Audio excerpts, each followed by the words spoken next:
Something's down there. Shortly after I started, some crazy, weird stuff started happening.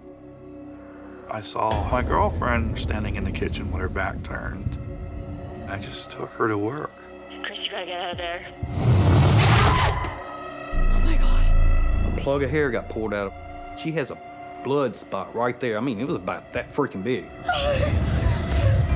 I saw multiple people just walking back and forth through the walls. Help! There was something that wanted to see something bad happen to me. Science tells you that there's no afterlife. My incident changed my belief structure real quick.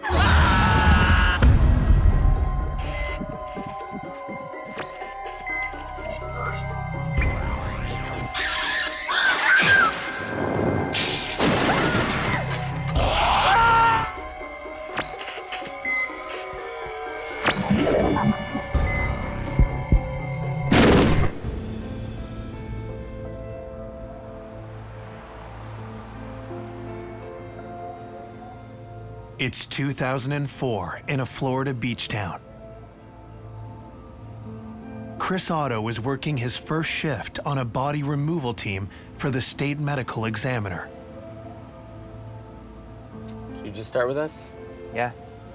The body removal team takes a body to and from a medical examiner to be autopsied, and we also take the autopsied bodies to the local funeral homes. That's the gig.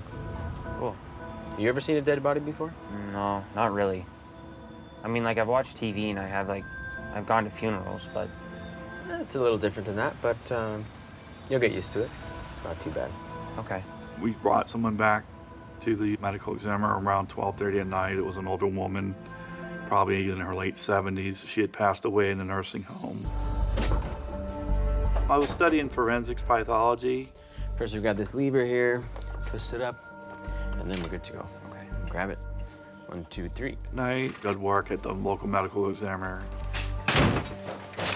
When you watch stuff on TV, CSI Miami, it's fascinating to you. But when it's in person, it's a whole different ball game. Let's go. Yeah, sorry.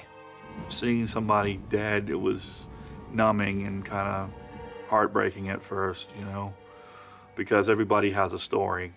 I saw a bunch of stuff that I didn't really want to see at first, but I knew that it came with the job because, again, I wanted to do forensics pathology, so it was basically the course to study, and the way to rank up is you have to get used to seeing cadavers. Dr. Hannigan, please call extension 209. Dr. Hannigan, Getting used to 209. seeing dead bodies will soon be the least of Chris's problems.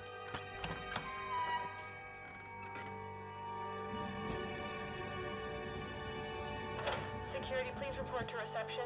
Security, please report to reception. No, I'll do it.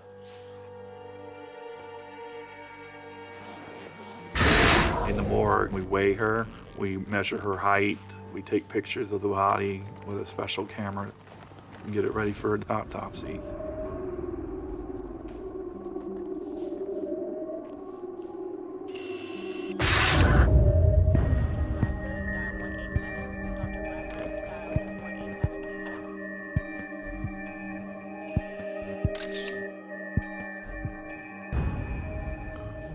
Draw straight.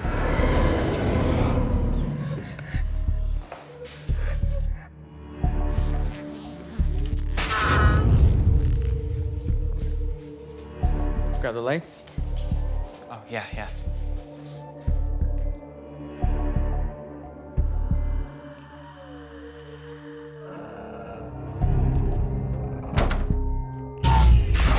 so we take this data entry. That's why we want to type nice. Chris has no idea that his first night is about to become anything but routine. Around 1 o'clock, we were finishing up. We're doing next to kin paperwork, signing her in, doing paperwork on her for the medical examiner doctors to oversee, writing down a quick synopsis of how she passed away according to the doctors at the nursing home. The only living people in this building at the time were me and Emilio.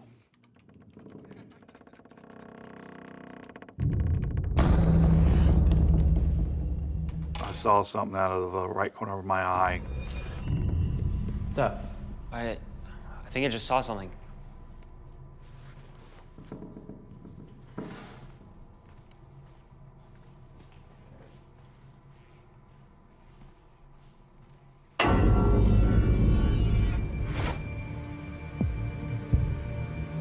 Hello? I saw a Hispanic teenager standing in the hallway, staring right at us.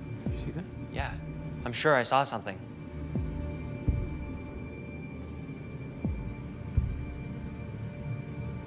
Go check it out. Hello?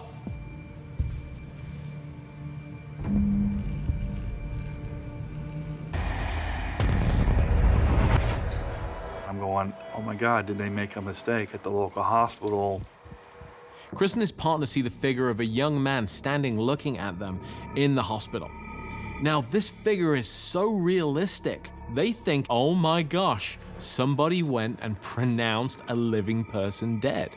This is a fear that many medical professionals have. Patients that have been declared dead, have a time of death and death certificate all ready to go, aren't actually dead.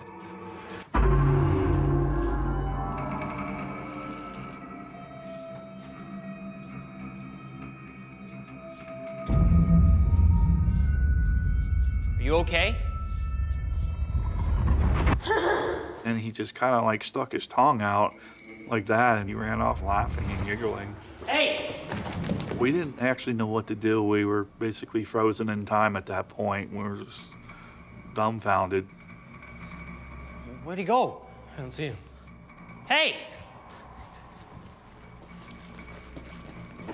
Emilio went looking for him while I got on the phone. Security. Hi, my name's Chris Otto. I'm down here at the medical examiner building, and I think there's an intruder in the building. Okay, you said in the medical examiner building? Yeah, could you summon someone? Yeah, right away. We thought that this kid was accidentally pronounced, and maybe he's, now needing to seek medical treatment.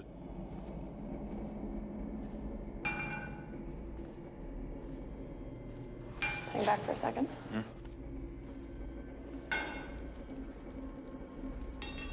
Police? Police, anyone there? We looked in all the medical examiner doctors' offices. Okay, well, it looks like the door is still closed, so there's no forced entry there. Where else did you see him? Morgue. Over there. Okay. Let's go that way.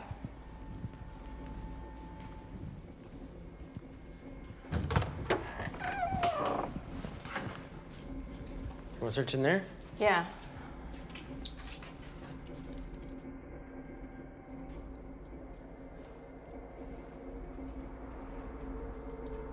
Police? We looked in the actual freezer where the deceased were placed. I mean, we looked everywhere. Bathrooms, hallways. Okay, well, there's clearly no one in there. We couldn't find him anywhere. All right, let's head back to your desk. The officer's patience wears thin with them. So it was here, and then you turned around, and he was at the other end of the hall. Yeah. Yeah. Okay, is this some kind of joke or something? No, we're not. No, We know I what swear. We saw. I'm telling you, we saw the same thing. Okay, because right now, there's no one else here. We've checked everywhere. There's no forced entry. None of the doors are open. Everything is locked. There's no one else here. So either you're playing a joke with us and wasting our time, or what? No, I swear to God, it's not a joke. We know what we saw. We're not messing around, man. We know what we saw. We're not playing games with you. Okay, well, we're gonna take off and help out with some real crimes. And when there's an actual emergency, call us. I know what we saw, man. Yeah. You want to grab a coffee? Yeah, let's go. So I was just like, you're wasting our time here, man. After they leave the morgue, Emilio and Chris remain shaken by what they've seen. That was weird, right? I don't get it, man. Yeah, it was a one-off. It's really nothing. What we ended up doing was we ended up getting into our van, and we drove about 30 miles away from the medical examiner to a local 7-Eleven. Thanks.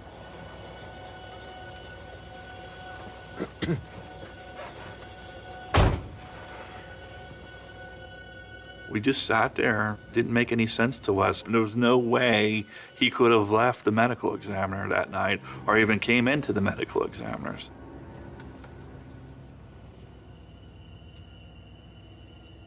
It's better that this didn't happen, right? Yeah. Like the cop said, didn't find anything, and we'll just carry on. Did we just see a ghost? We're the only people in there. Like, I don't know what else it could actually be. So, what was it then? Science in general just tells you that you live and then you die. That's it. There's no afterlife. I was just trying to, like, realize that this could be paranormal. I'm losing my mind, one of the two. We just said to one another that, hey, we cannot tell anybody about this because they're going to think we're crazy. After seeing the boy in the morgue, I thought it was the end of it. But I was wrong.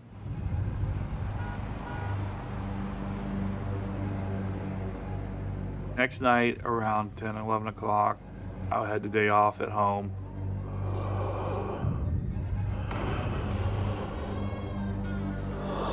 Getting ready to go to sleep.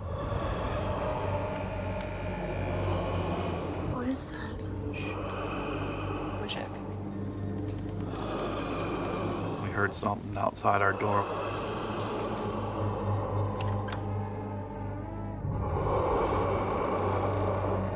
Like someone breathing through an air tube. A Darth Vader-ish sound.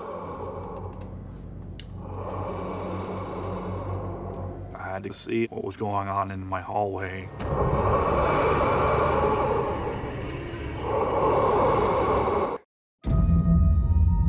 After seeing the disturbed figure of a lost boy in the morgue, forensic technician Chris Otto hears something unexplained in his own home.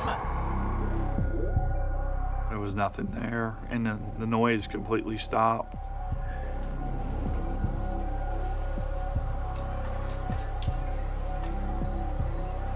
Maybe it might have been the air ducts in our ceiling. There's no one there. Sure? Yeah. Okay. Just go to bed, okay? Okay.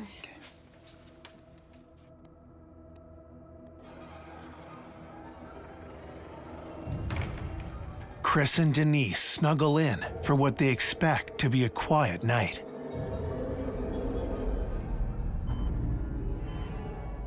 Chris? A couple hours later, we heard something which sounded kind of like a heart monitor.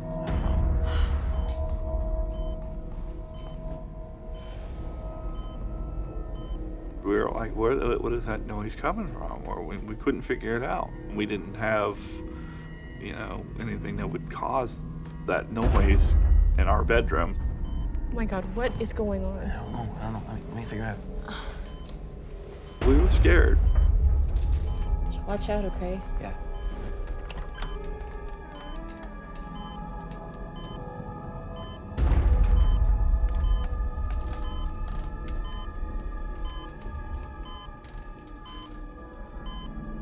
It was coming from our bathroom.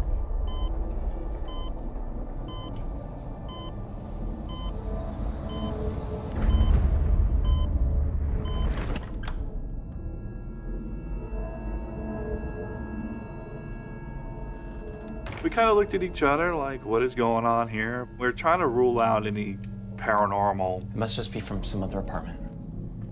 People don't want to go there, right? We just don't want to sound crazy. We're just imagining it. Just go back to bed. I didn't even tell her what happened at that night at the medical examiner. Okay.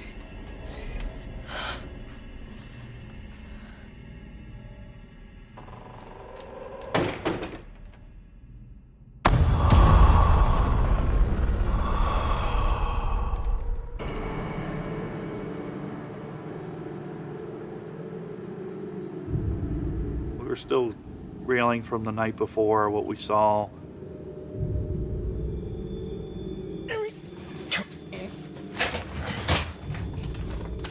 Well, nothing took place. Business went as usual. Yeah, we're good. After a couple nights of working, I just tried to imagine that that we didn't see anything. It was just a hallucination more than anything else. Maybe we were just overwhelmed and we were just tired, and maybe we were just seeing things. Chris was beginning to feel that things had returned to normal. Shortly after that, I dropped my girlfriend off at work. I was doing paperwork on my computer when I decided to go make myself something to eat. I saw her standing in the kitchen with her back turned. Denise? Immediate terror came over my body, and because I just took her to work. I was saying to myself, how can my girlfriend be in the kitchen when I just dropped her off at work? And I'm like, I'm losing my mind here.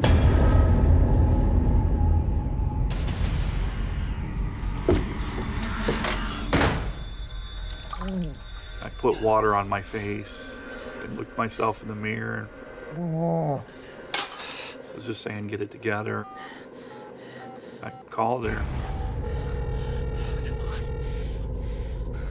Her boss answered. Hi, is Denise there? And I asked for Denise, and I said, is Denise there? And he said, yeah, she's sitting right here. Chris, Denise? Denise? What's going on? I just saw you in our kitchen. Oh my God. Chris, you gotta get out of there. Go. Yeah. Okay, I'm gone. That's when she told me to get my keys and get out of there.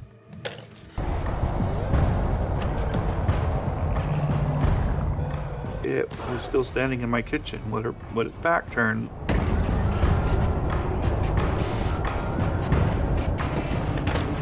The phenomenon of the doppelganger is well documented. It's been with us for hundreds of years. A doppelganger is essentially a phantasm of the living. It's the ghost of a person who has not yet died.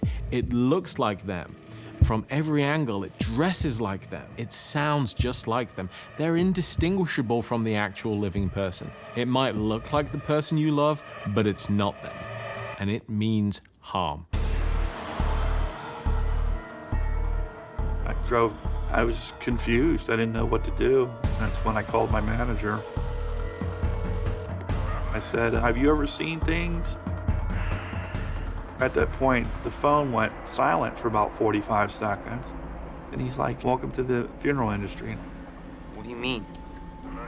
Well, Chris, we see stuff like this all the time. You're just gonna have to get used to it. In the funeral business, we try to keep it to ourselves. He goes, and that's what I want you to do. Don't let anybody know. Yes, sir. My sense of what is real and not real is definitely shifting.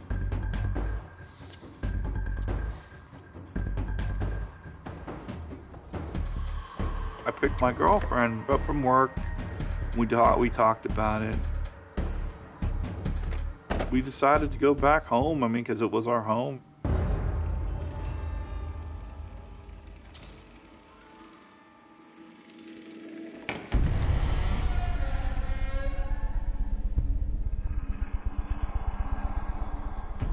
Everything was perfectly in place. Nothing was tampered with. There was nothing unusual.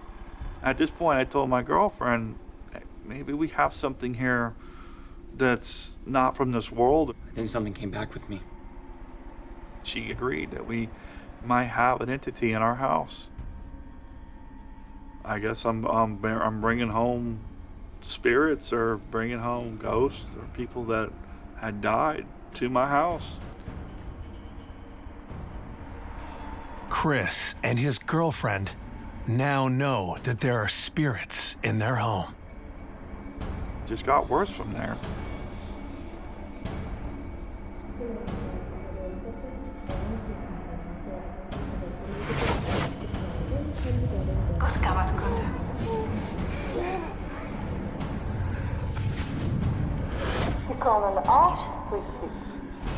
Denise, get up. Denise.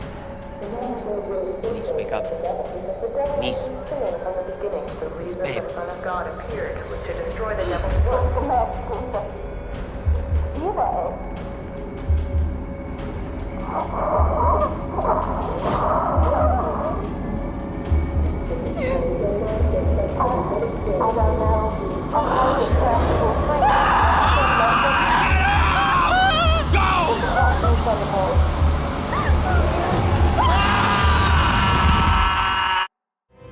Forensic technician Chris Otto believes he has brought something not of this world home from the morgue.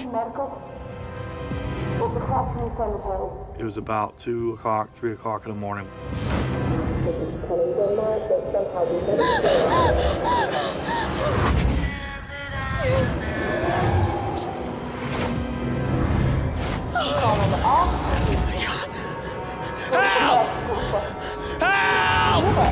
I saw multiple people just walking back and forth through the walls. Leave! Who are you? Leave us alone! It was like people dressed in like hospital gowns to just normal clothing. And we're just walking through my room, just going through wall to wall. It's hard to talk about, and it was crazy. We were just terrified. We're gonna go. 3, Jolene, babe, we have to go. 3, 2, 1, go, let's go. Come on.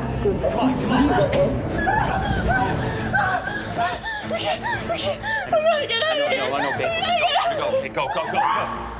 We say don't take work home with you. This applies doubly when it comes down to ghosts and spirits. The spirit has hitchhiked back with Chris. I think it's entirely possible that this spirit invited others to come in. Hey, look, I found this great place to stay. Like some company. Who's with me? This spirit invited in a bunch of otherworldly house crashers. That's the last of it. All right. Let's get out of here. Okay.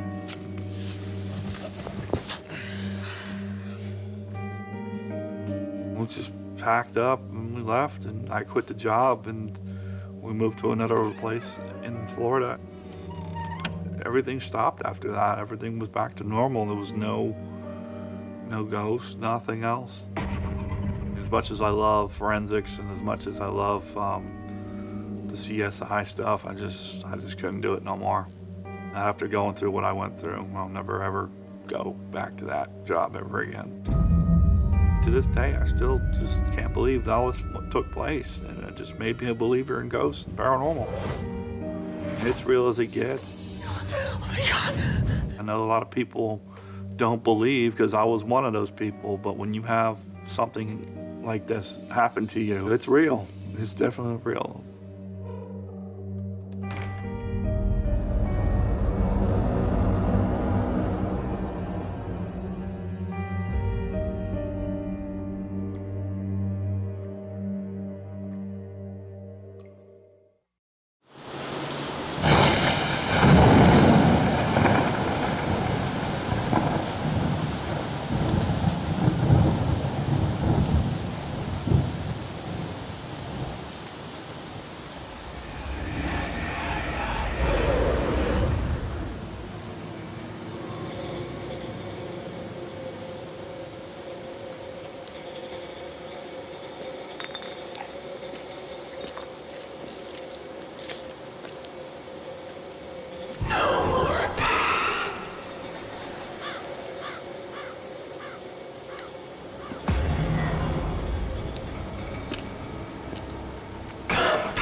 It's 2012 in a small old Civil War town on the Mississippi River. David Childers arrives for his first day at work, having just moved back to his hometown. That's where I was born and raised in. Beautiful town, beautiful, place. Couldn't stay away from it. He's been hired by a conservation foundation to be the caretaker of an abandoned historic hospital. It was a lot of history behind it. It was built pre-Civil War. They shut it down like back in 2000. And there was a lot of people going in there and tearing it up, stealing the copper. And the foundation, they were like, I know you liked historical places.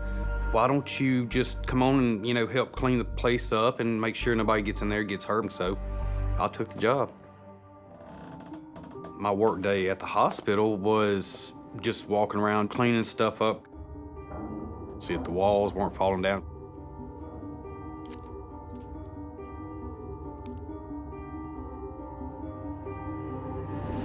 It was soothing. But shortly after I started, some crazy, weird stuff started happening.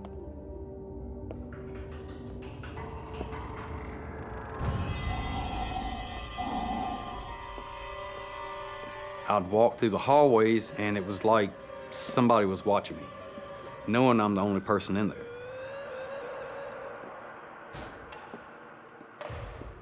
Every now and then, I would hear like little pops and bangs. I'm like, yeah, it's just a hospital cell. It's been here for many years and it's basically falling apart. Maybe that's it.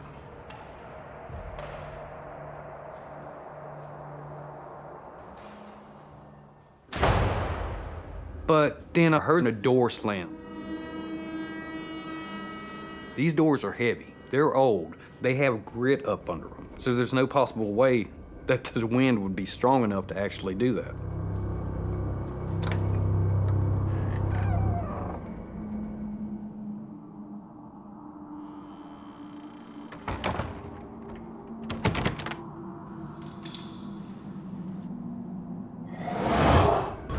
Next thing you know, I hear a little girl laugh.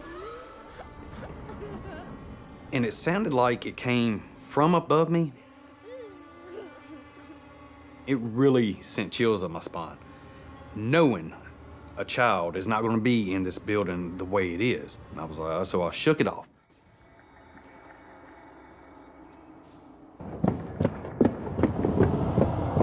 But then I heard heavy footsteps up top.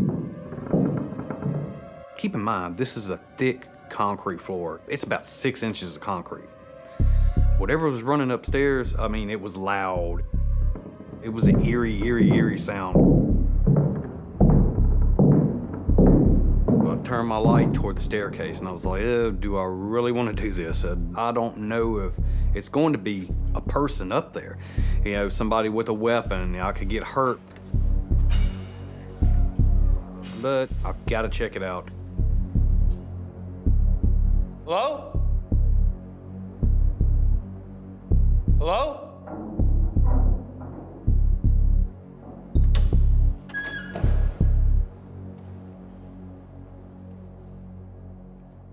Hello? Anybody there? I caught this shadow just rise up on the wall.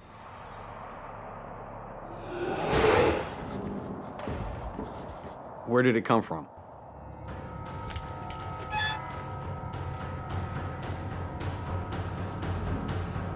I knew that there was no logical explanation, and it scared the hell out of me.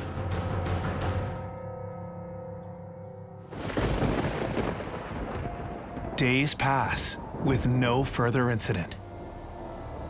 I shook it off and I was like, you know what? Let me just go ahead and do my job. It was raining all day. You'll hear some water dripping. It was leaks. 504. Next thing happened, I heard this voice. 504. Room 504. What's in room 504? Hello? Start heading up there to check it out. Now, I wish I never would have done it.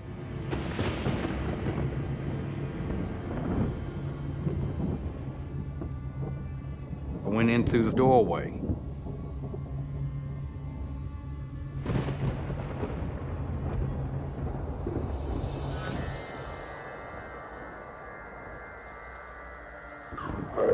I'm getting chills even talking about this.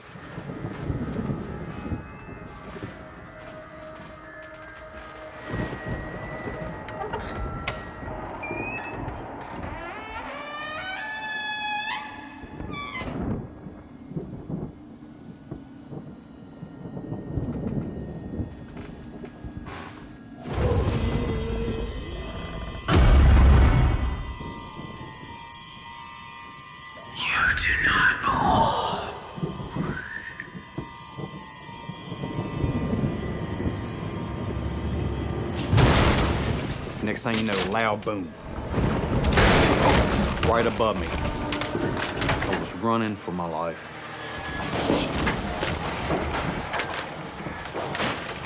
The ceiling just fell in. At an abandoned hospital in an old Civil War town in western Mississippi. Hello? Caretaker David Childers. Room 504. Tries to find the source of a disembodied voice. But in so doing, barely escapes with his life. Next thing you know, loud boom. Right above me. I mean, it rattled the walls. The ceiling just fell in. Thank goodness the building didn't collapse. I'm like, man, I can't believe that just happened. There were rumors in the community over the years that the place was haunted. It's hard for me to actually believe because, I mean, rumors are rumors, and people tell stories just to try to keep you away from places like this.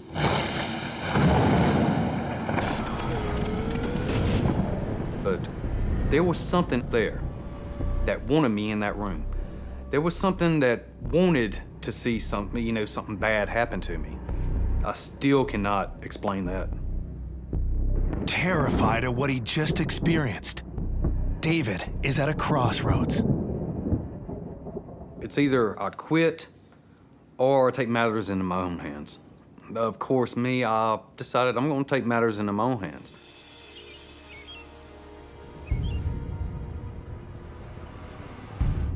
My wife and I, we decided we're going to go into this place and we're going to set up some cameras to actually see what was going on. Thank you. Try to catch whoever or whatever it is out here. This place is creepy. Yeah.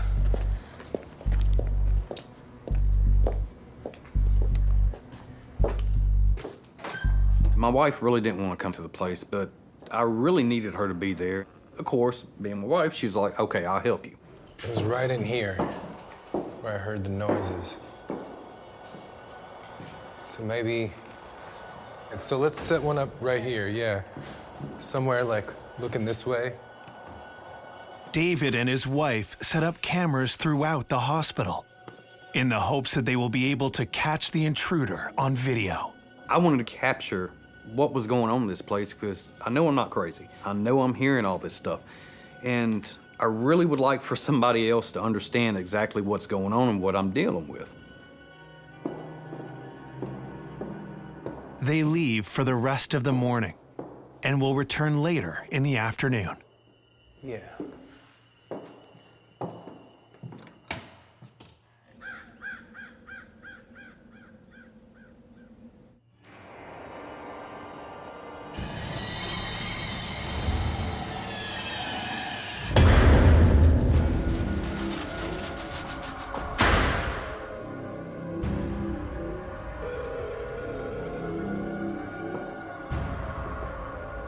Something's messed around their camera. I just put a camera there, and it was knocked on its side. Even the tripod. It's starting to get really intense.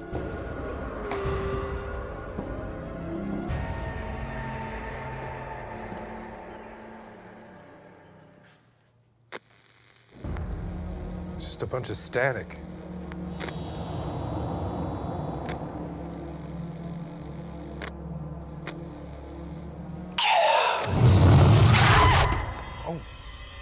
What?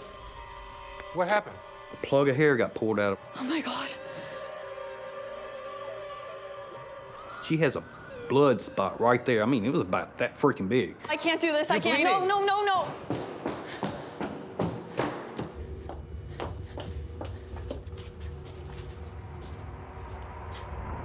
David? What? Something's down there. She said there's somebody standing down there at the end of the hallway.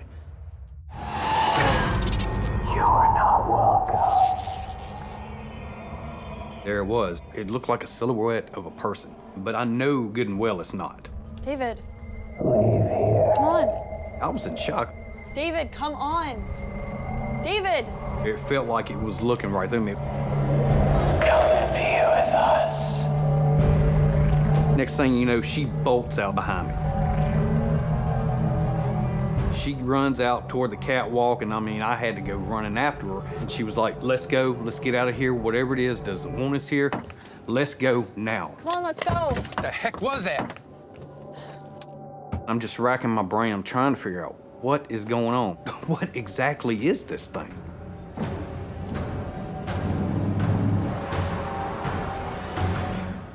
In a situation where David's wife's hair was actually pulled, what this can actually indicate is just a warning to leave the space or to get out. Sometimes these negative entities can be very territorial over the location, and they will work to manipulate the people to get them out of the space.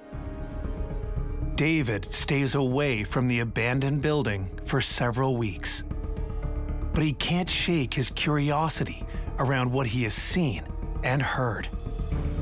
Eventually, he returns to the old hospital. I'm starting to realize that these rumors are true because I was witnessing myself. I was hearing, I was seeing and feeling.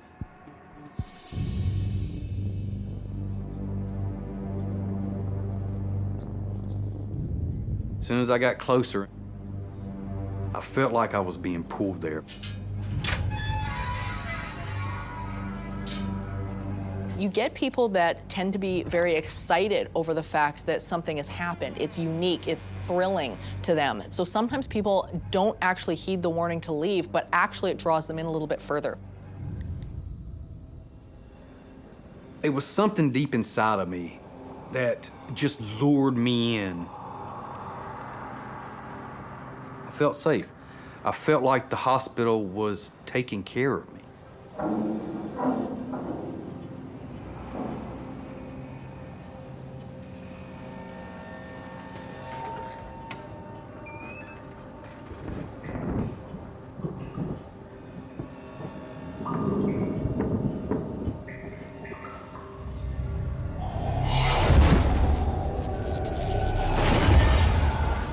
I was starting to get obsessed with the place. David finds no intruder. Because I'll be home soon. But over the ensuing months, his obsession keeps him at the abandoned building day and night. I got real bad. It just pushed me away from my friends and family, and a lot of them just didn't want to speak to me anymore because I was always wanting to be at that hospital. They started seeing the changes of me being more irritable. Come on, give me a break. From me neglecting my family at the time, it started to pull me and my wife apart. I don't know how it happened. It just happened so quick. I'm not listening to this right now. I'll be home when I'm home.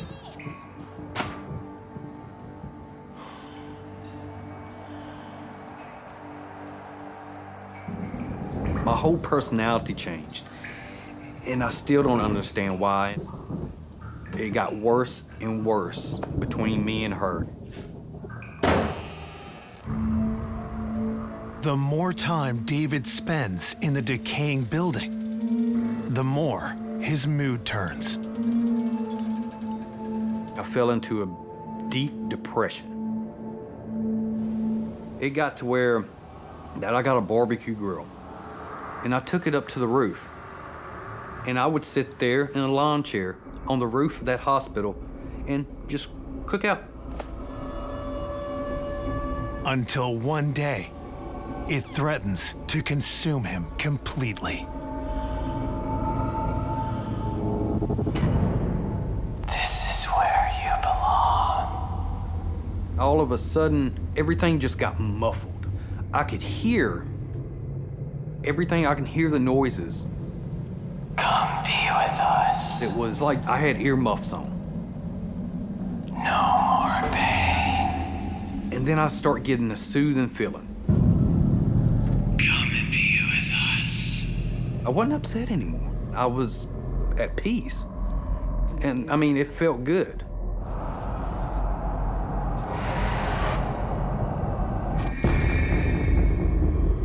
But then I start getting visions in my head.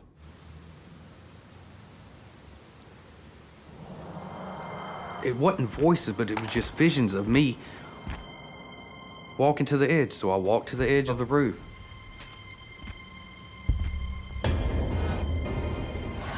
This is where you belong.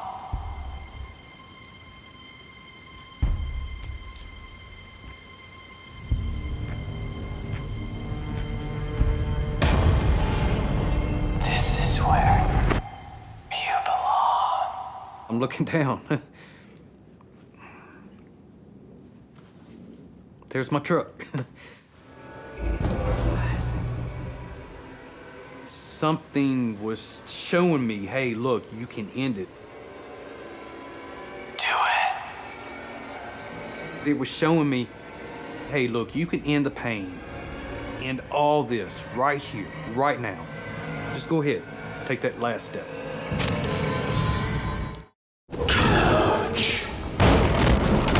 Caretaker David Childers' experiences at an abandoned hospital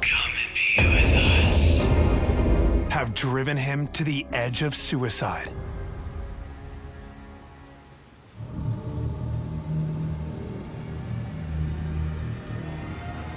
Do it. I was so close to stepping off there. So close. Finally, reality started kicking in. It was like, what am I doing here? Yeah, I've got to get out.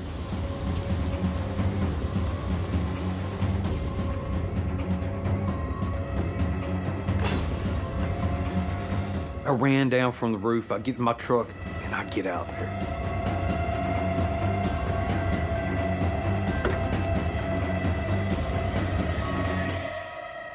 I came so close to ending my life.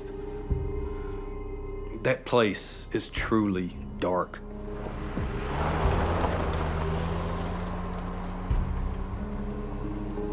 After I left that place, that day, I didn't go back. You've got this negative entity that is very territorial over the location. The intelligence that ends up existing there tends to be very protective. It tends to be very guard dog-like over the space. So oftentimes the phenomenon that will go with it will be events that seem to want the people out and can tend to be very aggressive. Room 504. Get out. The same dark spirit that almost killed me before with that ceiling falling in was trying to make another attempt. And it almost happened. It was wanting me to jump off that ledge. I would still get urges to go up there and check it out, but no, that wouldn't happen to me again. And I wouldn't live in that lifestyle. After that, they decided they're going to tear it down. I watched the papers, I watched the news. I was like, man, I can't wait for something to happen. Something that you just get rid of that evil place, man. They posted a video of the teeth of that bucket of that excavator. Just dig into the side of it. That made me so happy. It was just like a weight just lifted off my chest. Until this day, I'll watch that video a couple of times, knowing what could have happened to me. And it didn't.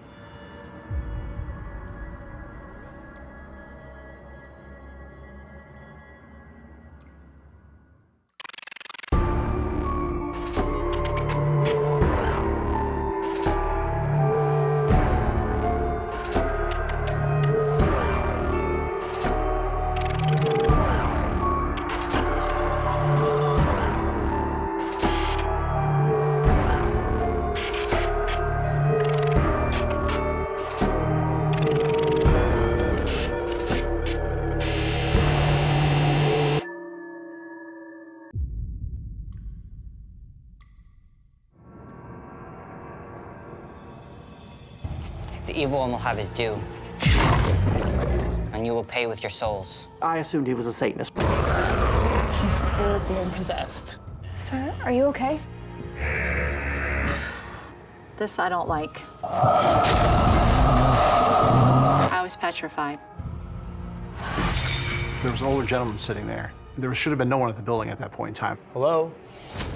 As we turned back to question him, the gentleman was gone. We call upon the evil one to show the light of darkness. I've never seen anything so terrifying. All of a sudden, we saw this mist appear. It actually went through him. It was sucking the life out of me. It just got worse.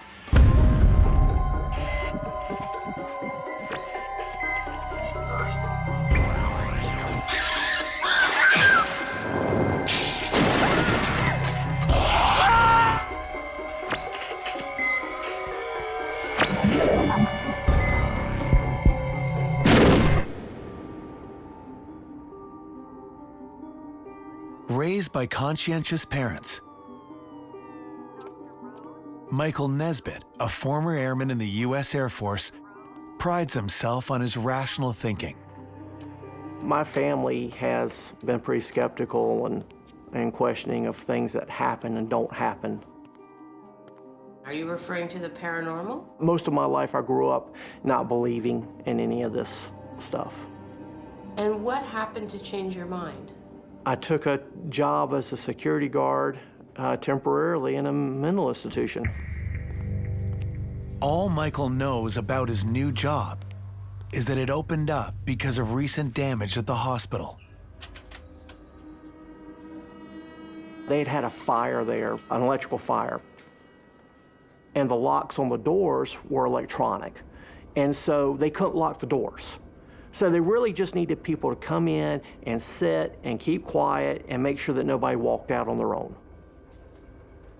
On his first shift, Michael notices something eerie.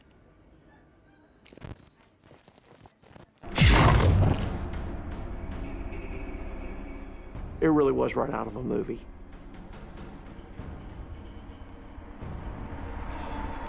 He makes his way toward the room on the monitor to investigate, passing through a patient hallway.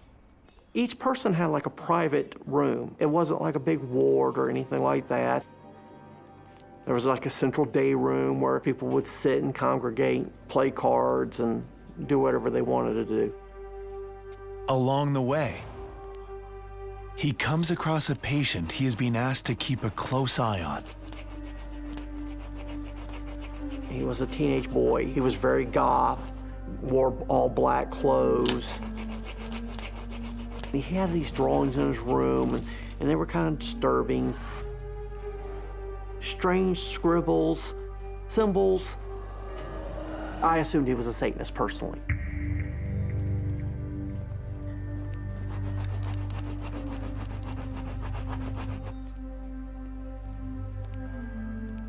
With all of the patients accounted for, the burning question for Michael is, who is in the abandoned room?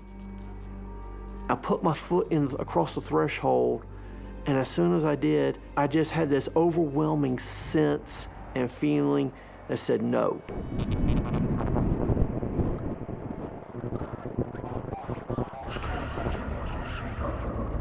Everything inside me said, don't go in there.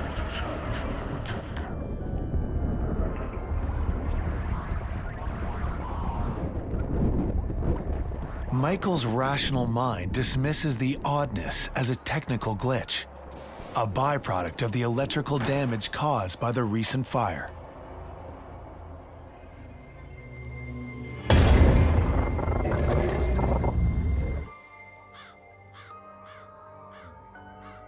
The evil one will have his due. You will all pay with your souls.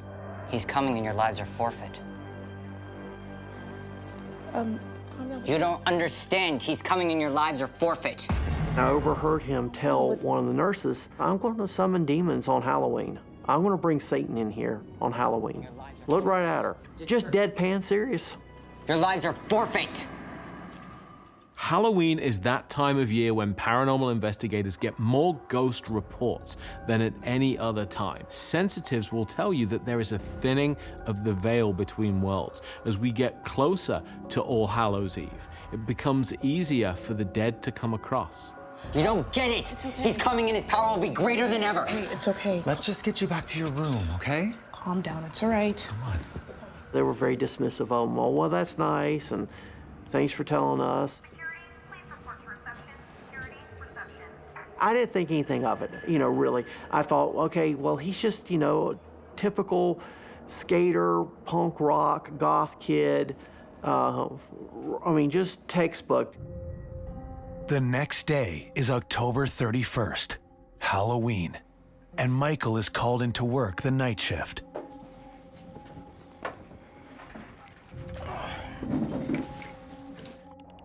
With the teenage patient's bizarre curse still on his mind, Michael notices that there is a large hole in his wall and quickly learns that he's being moved to a padded cell, also known as a quiet room. I looked up on the monitor, and he was laying in the quiet room on the floor in 4-point restraints. Hey, Trisha, Ben, why you got that young goth boy tied down in 4 points in the quiet room? He was the biggest disturbance in the whole room. He kicked a hole in the wall. He's being disrespectful. We had to put him in there. We had to restrain him. Earlier in the day, he started getting agitated, and they said he started making noises, and then he kicked a hole in his wall, and he was getting more and more belligerent. They just thought he was dangerous to himself and to others. All right, I'll keep an eye on it. Thank you. Yeah, no problem.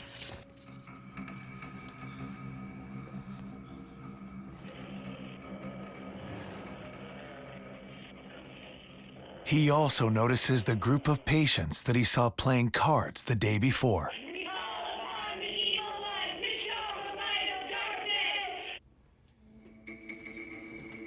At the same exact time, they're having a seance in the common room. We call upon thee by the means of the only true God, Satan, to rise. We call upon thee by the means of the only true God, Satan, to rise. And they're in there holding hands, trying to talk to dead people and trying to invoke spirits. Upon the evil one to show the might of darkness. Call upon the evil one to show the might of darkness. Look, I might not have believed in any of this stuff beforehand, but a seance might not be a great idea. We call upon the evil one to show the might of darkness.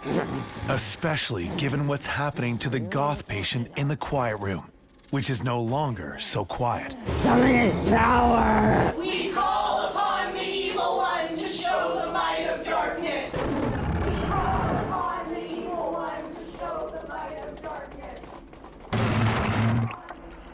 There was this guttural animal-like noise that was coming out of him that was definitely not human. What's going on? He's full-blown possessed. You're kidding, that's not real. Oh, it's real. And he is. It's Halloween. And at a psychiatric institution, recently hired security guard Michael Nesbbit experiences strange events that shake up his rational mind and believes that a troublesome teenage patient The evil one will have his due, and you will pay with your souls. is possessed by an evil entity. You're kidding, that's not real. Oh, it's real. And he is. I had the nurses tell me, and I heard one doctor tell me unofficially off the record, okay, that there is a fine line between mental illness and possession. And that there are people in there that are probably possessed, but they will never, ever, ever, never tell anybody this officially. But that shook me to my core.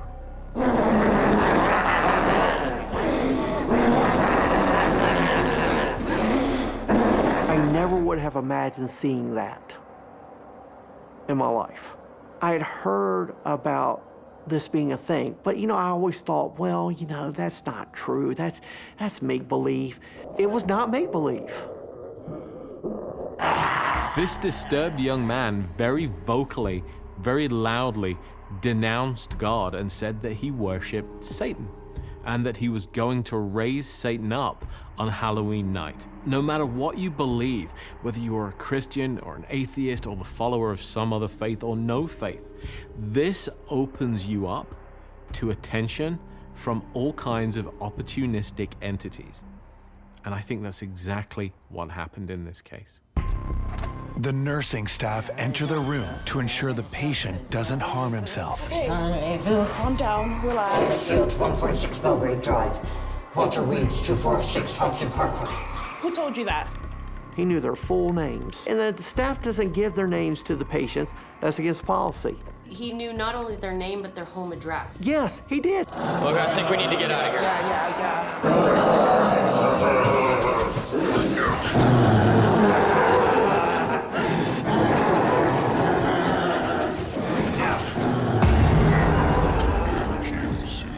Suddenly, Michael is confronted by another patient who is chanting in French. He's walking around in a circle, just nonstop, chanting something in French. But his family say he never studied French. One of the factors that a priest will look for when assessing whether a genuine possession is taking place involves assessing whether this person is showing abilities or skills that they do not normally have, and speaking a language that they'd never learned would certainly qualify.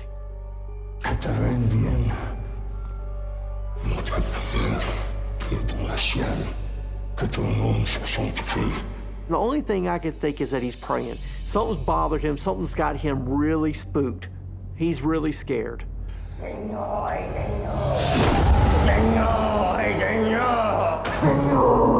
His face looks completely different. It's like 60-40 him and not him. But it's not just the boy's face that's grossly transformed. His throat gets completely distorted. It now looks like there's a football in his throat.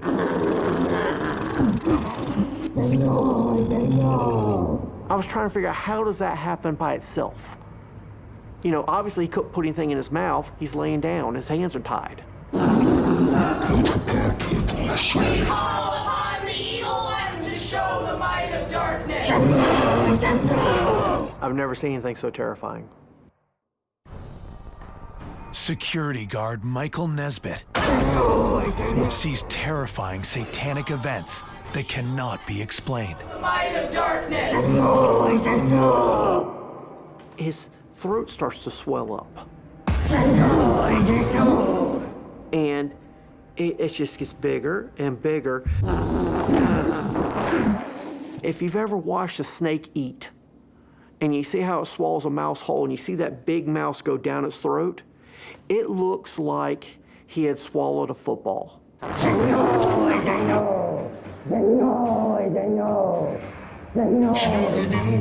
call upon the evil one to show the might of darkness. I'm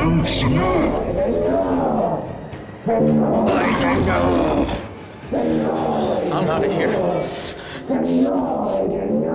I just said, this is enough. I'm going home. I don't need $7 an hour that badly. And I got up and I walked out the door.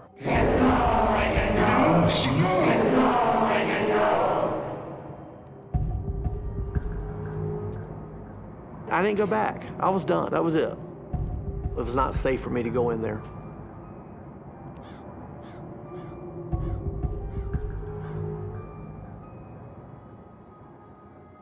Of all the haunted places I've ever experienced, in the medical field, hands down, the most paranormally active are the old asylums and psychiatric facilities.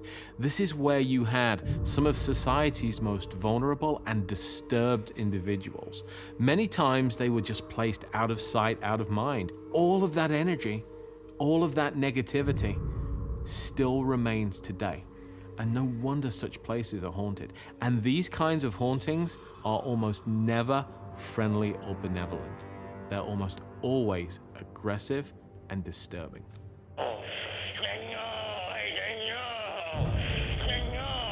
To this day, with everything I have seen and experienced in my life, there's no doubt in my body that this boy was possessed. What possessed him? I don't know. I'm assuming some type of entity, definitely negative entity, for sure. Absolutely malevolent. There's just no other explanation to me for what happened, other than this boy invited something in to this hospital and it took over. We call upon thee by the means of the only true God, Satan, to rise. Now, whether Satan showed up, I don't know, but something showed up. I was in the presence of pure evil. I'm sure there's lots of hoaxes out there, but there was no hoax in this. I mean, it happened. It was right in front of me, and I'll never forget it. I'll never forget that.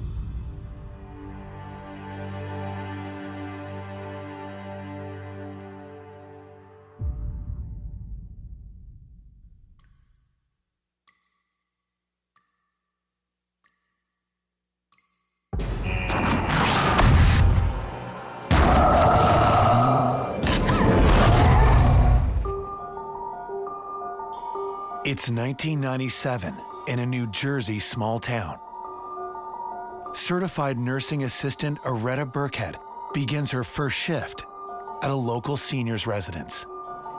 I wanted to be a CNA because I wanted to help people, and that was my goal. My objective was to help people.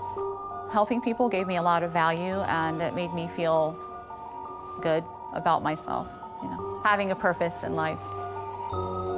Aretta notices something strange about the building.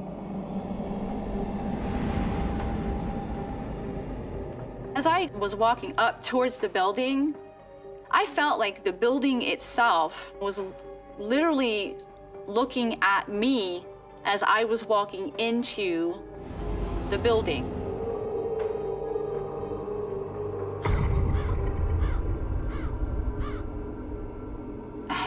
It didn't jive with me. There was a scent in the air. I remember that distinctively. It smelled like graveyard dirt. She enters the building, her feelings of uneasiness following her.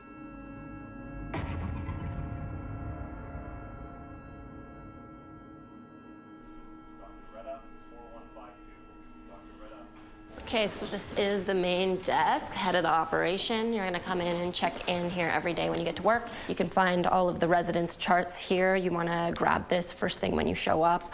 You'll wanna do your rounds right away, so we're responsible for checking on their stats every day, see if there's anything that they need in the room.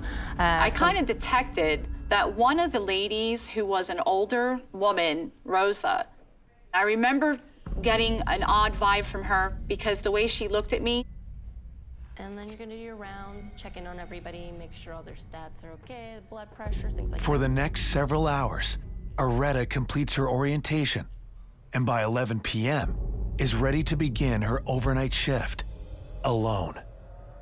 I wanted to have that good feeling like, this is my first shift and I'm going to conquer this and everything is going to be good and positive. But yeah, I felt there was just something very odd about that night.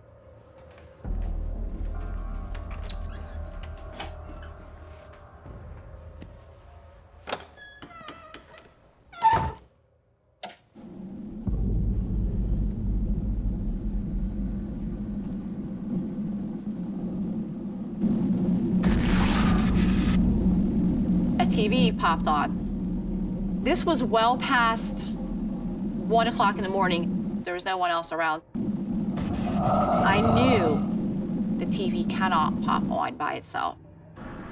I wanted it off right away. I wanted to shut it down.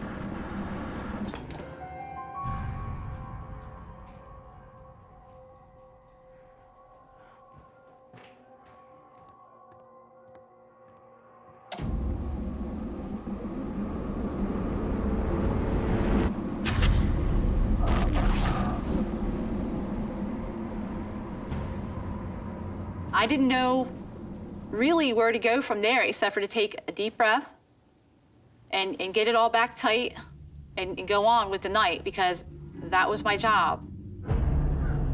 The rest of the night passes without incident. Then, morning arrives. We start setting up the dining room for the residents between 4:30 and 5 o'clock in the morning.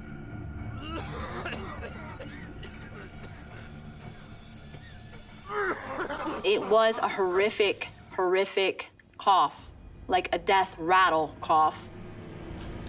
I think somebody's out of the room. My first thought was someone was out of their room, that they had gotten up and come out of the room. And she thought the same thing.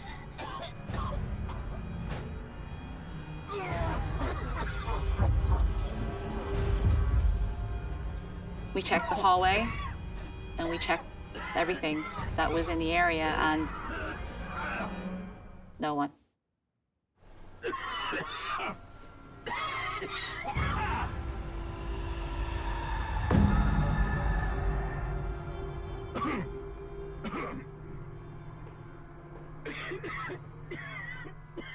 She literally looked like she had seen a ghost. And she said, "What the was that?" And to me, the cough sounded like it came from the center of the dining room. Let God strike me dead, there was no one in that room. And no rooms even near there where if someone was coughing, you could hear them.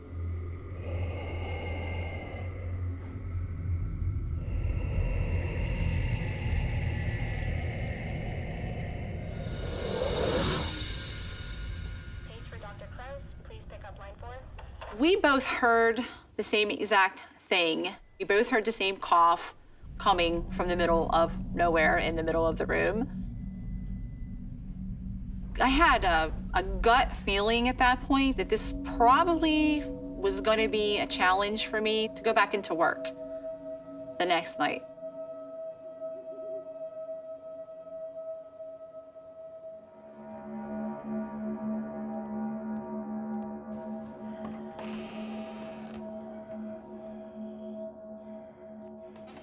I went back into work the next evening for my 11 to 7, and I reported in. Everything seemed okay. I was doing, my rounds, going from room to room to room, making sure that they were sleeping in bed, they weren't wandering around. It was very quiet, and I felt a sense of safety. Everything was as normal as it could be. As the sun rises and her shift nears its end, all seems quiet until she passes one room in particular. As I was walking past room 24, I had a pool to look in.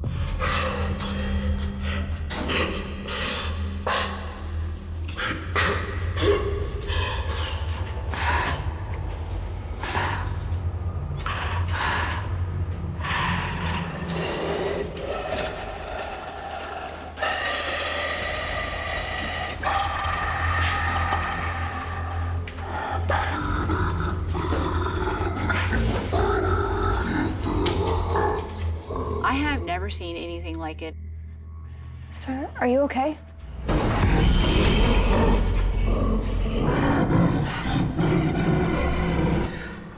This I don't like.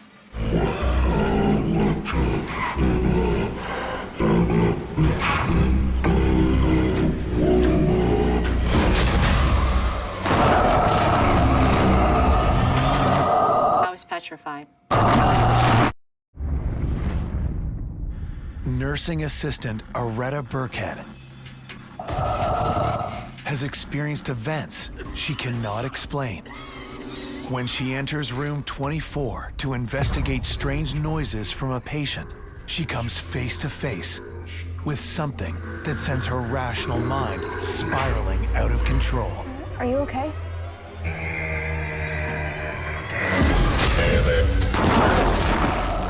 a very dark image of a male. Unnaturally dark. I was petrified.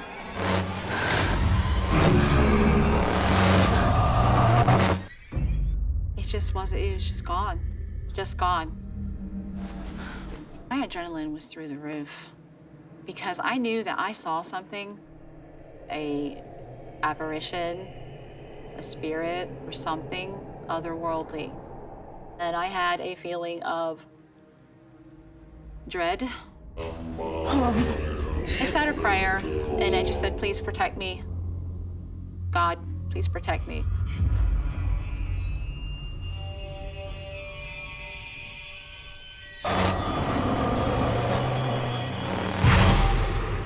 Aretta puts a brave face on and continues with her shift.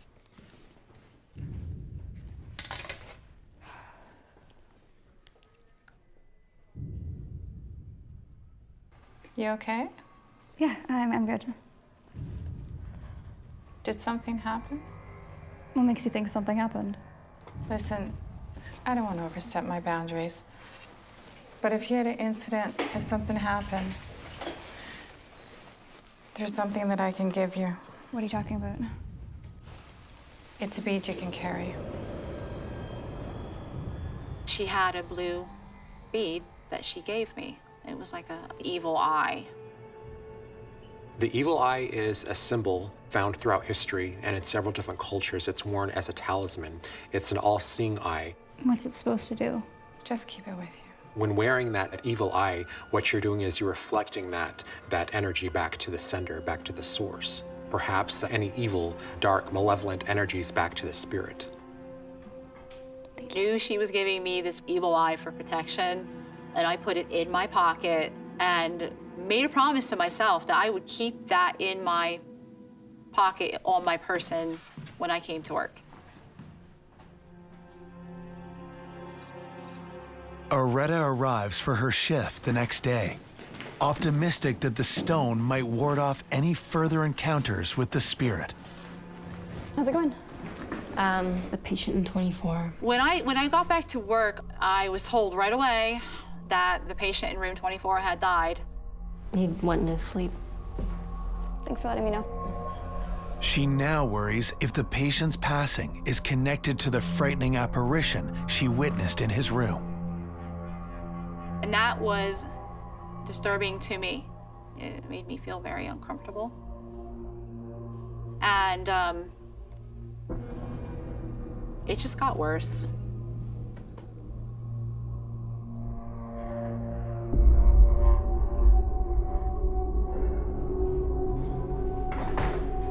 On her rounds a short time later, she discovers a new patient has already moved in to room 24.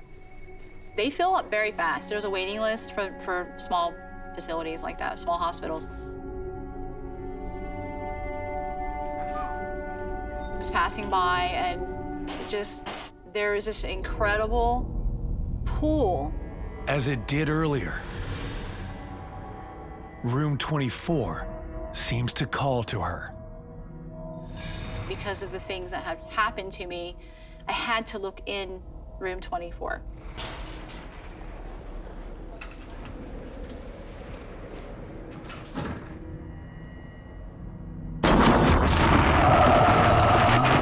It looked like it was undulating, like a pixelation almost. It scared the hell out of me. I started to feel an instant paralysis in my total being. Felt it. Protect me. Please protect me. Saying a prayer, she fights against the paralyzing energy and moves forward. God, please protect me. I have to go in. It's my job to go in the room and make sure a patient is safe. Please protect me. God, please protect me.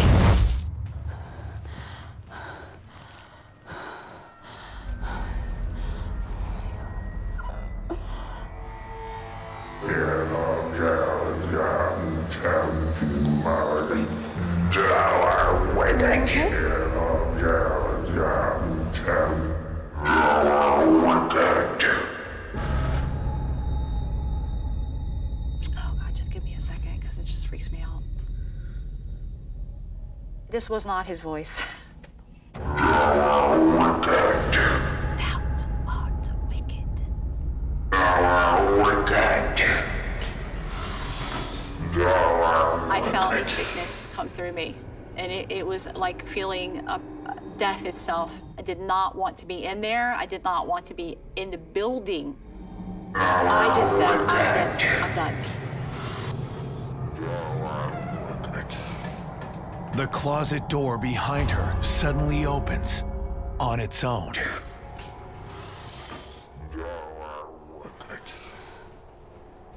As I was approaching the closet door, I felt like I was going to throw up, literally. It was a feeling of wanting to just vomit everything that was within me.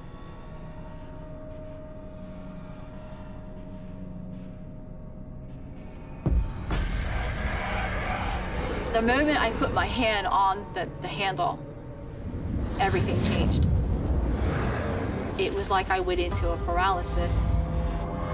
I was observing, but I felt like I couldn't actually move. There was something in it. I can't unsee what I saw, but I can tell you I never want to see it again in my life.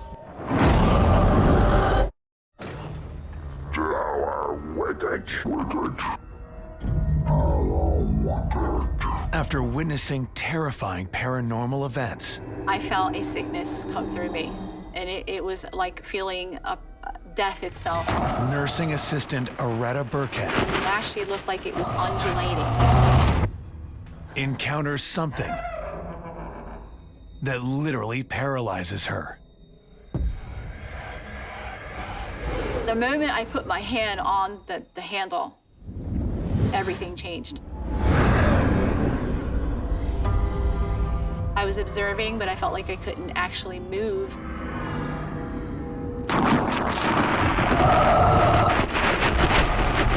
What I saw in the closet, it was beyond perception. It was beyond what I could even explain. And that freaked me the out.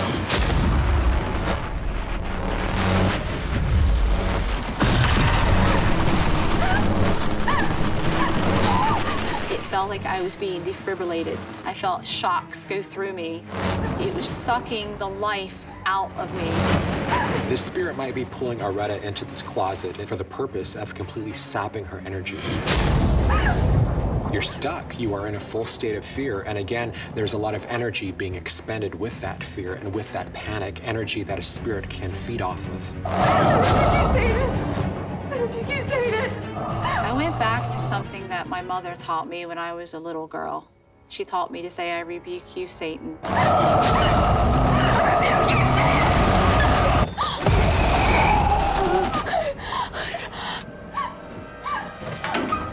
Getting out of the room. And that was it for me. I hauled ass down that hallway. I was finished.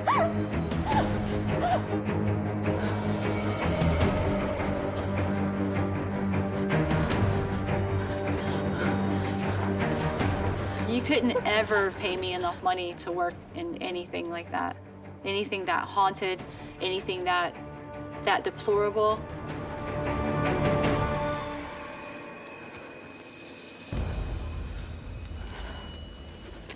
This experience has changed my life in a tremendous, tremendous manner.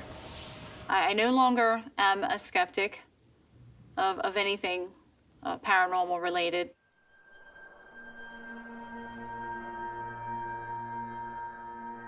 I do feel a sense of comfort in a way that there is something after this life that we continue,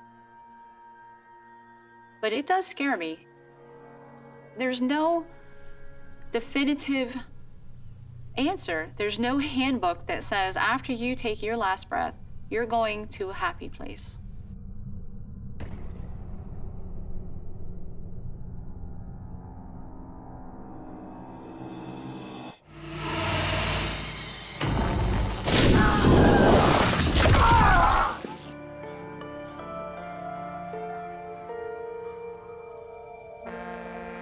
It's 2002 in Pennsylvania coal country. Joe Hawk has just started work as a security guard at a historic hospital. I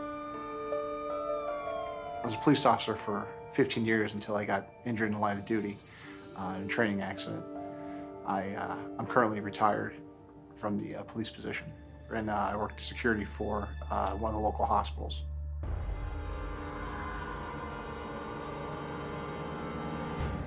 Joe is working the overnight shift with a partner. As a security officer of the hospital, we do tours, make sure everything was secure.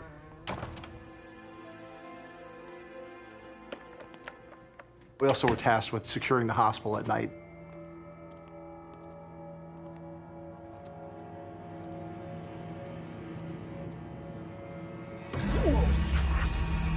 Too much coffee or what? One night, soon after Joe starts the job, a routine shift becomes a disturbing experience. Dispatch here. You hearing me? 10-4. It's Joe. What's up? The dispatcher told us that she received a call. There's a fire in the old file room. Roger, we're on it.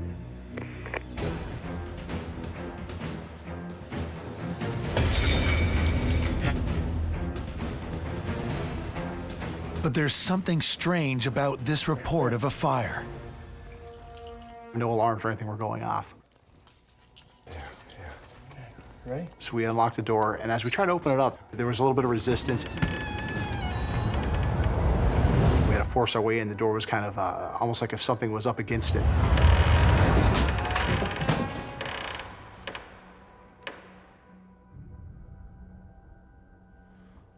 What the hell? I don't get it. Smell. There was a smell of smoke. It's electrical or something. If anybody's familiar with a ballast, it's an electrical thing that actually ignites fluorescent lights. It has a distinct odor. That is what we smelled. We cut the power to it, and there was no further incident as far as that goes. Dispatch, this is Joe. Go ahead, Joe. Where'd that call originate from? Yeah, Joe, I don't recognize the extension. Let me look it up. 10-4. The extension did come up on her computer. You're in the file room now, right? Yeah? Is there anyone down there with you guys? No, we're alone. Joe, that call came from the room you're in right now. What? Roger, we're on it. Hospital security guard Joe Hawk and his partner respond to an emergency call from a storage room. But when they arrive, no one is there. Joe, that call came from the room you're in right now. What? It called from an extension that hasn't been used in the hospital for years. I don't understand. The phone was untouched, still dust on top of the phone.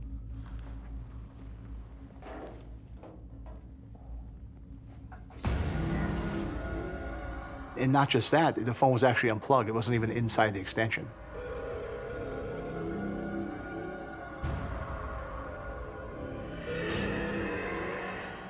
My partner and I kind of looked at each other and were totally baffled and taken back by this. It was just an absolute mind-blowing thing to happen. Dispatch, can you tell me anything about the person that called? Not much, just that he was male. She said that a male had called in. After talking to some other individuals in the hospital about that room, we found out that there was one gentleman that was a caretaker for the hospital, that was his office.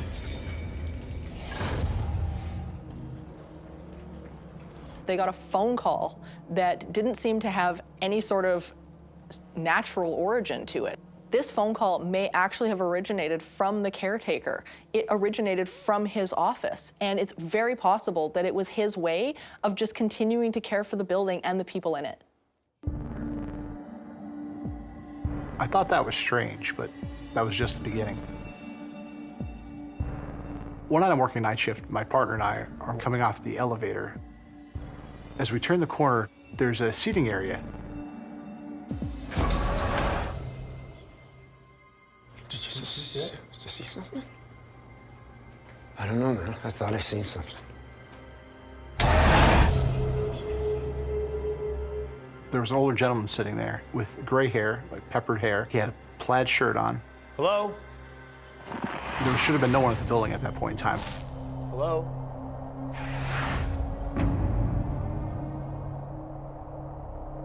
As we turned back to question him, the gentleman was gone.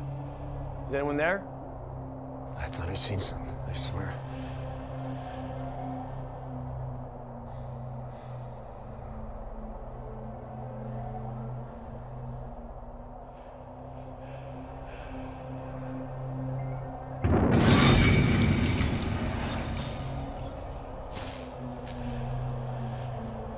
The seat itself actually had an indentation as if someone had just gotten up from it.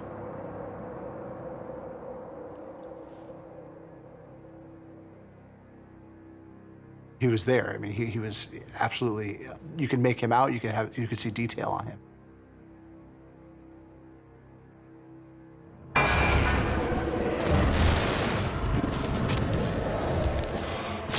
At that point, I knew the hospital was haunted. As the morning arrives, Joe's shift comes to an end.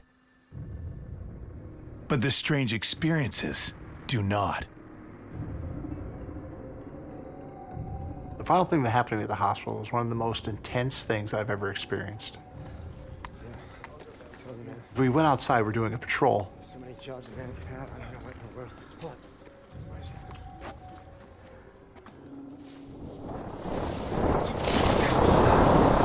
All of a sudden, we saw this mist appear.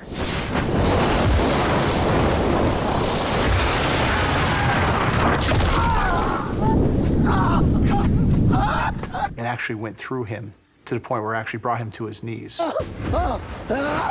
you okay, man? Can you breathe? He didn't even say a word. He looked as though he was gasping for air. Can you breathe? He just started crying, and he certainly wasn't noted for that. It was almost like time slowed down. What was that?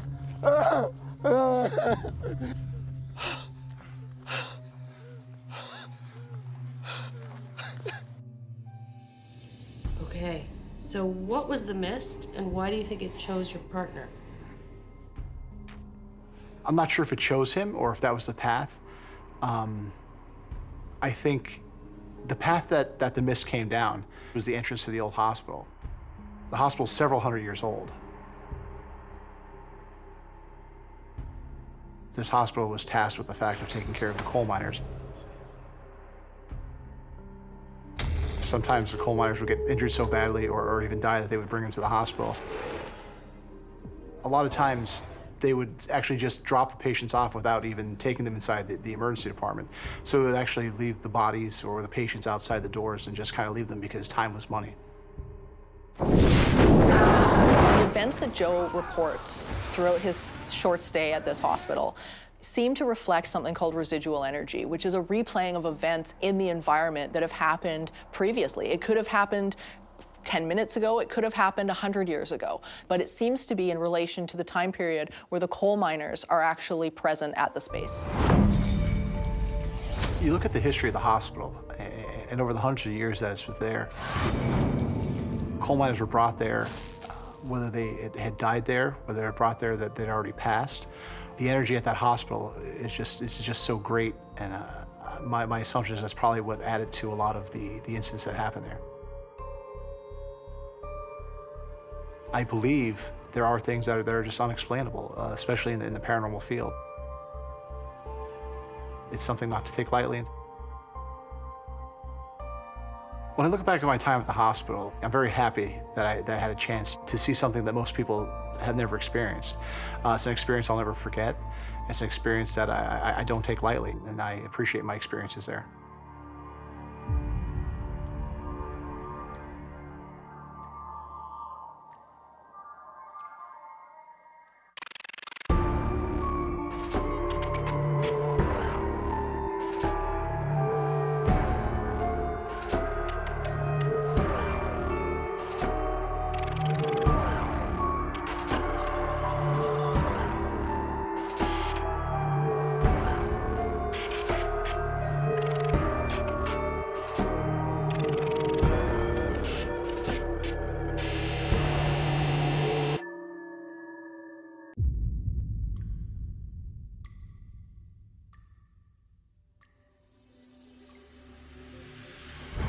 There was something up there, and I could feel it was evil. I fell forward. Excuse me, why did you push me? Then he went through the door. Help me. When I realized what I was seeing wasn't human, the hair in the back of my neck stood up. I'm saying, nope, this isn't happening. I'm not seeing it. I was afraid. Is this thing gonna get more aggressive? Is it gonna start doing something physical? This guy wasn't human. My heart was pounding. I was sweaty. I was terrified.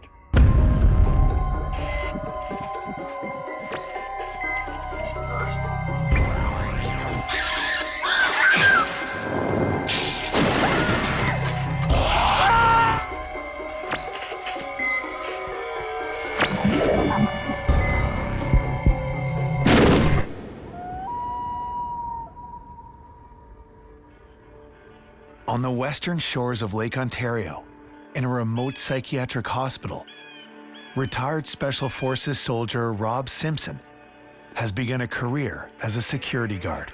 I was a member of the Canadian Armed Forces, Special Service Force, seen a lot of action, was wounded on several occasions, including gunshot wounds, knife wounds from hand-to-hand combat. They no longer needed me because I was injured. I couldn't do my work, so I became a civilian. Rob's military training makes him ideal for potentially difficult patients. You had your handful. You'll have people with depression, schizophrenia. We have criminally insane. You had to patrol every floor. You had to secure that building and ensure nobody was in there. You could get creeped out in a hurry.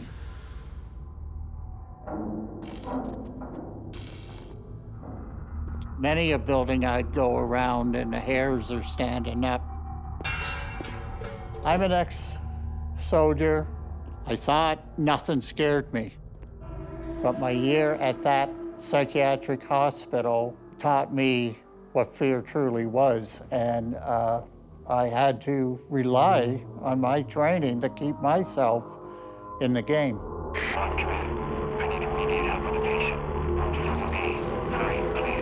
On my way. Rob responds to a call to back up a fellow officer. Make him stop! Go! The nature of these people was they could turn violent fast. Quiet down! Oh, I can't take it. Just tie his arms down. Okay, come here. And you're not dealing with the strength of one, you're dealing with the strength of 10. It is very hard to control these people once they go into a rage. It's been going on for days. What's he talking about? It won't stop. It's up there! Can't you hear him? He keeps saying that there are noises in the attic. What noises? That's so damn I don't know. Those noises, right now. Get that guy. Get Relax. Those I can't relax. Calm down.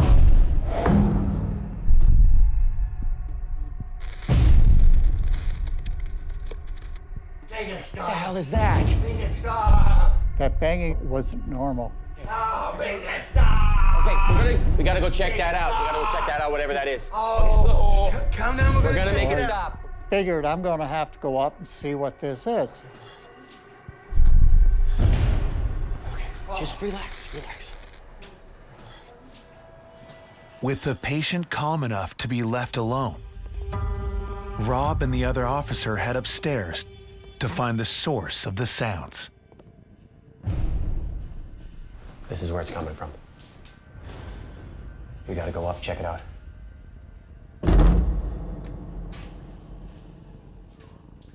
Rob enters the dark stairwell leading to the hospital attic.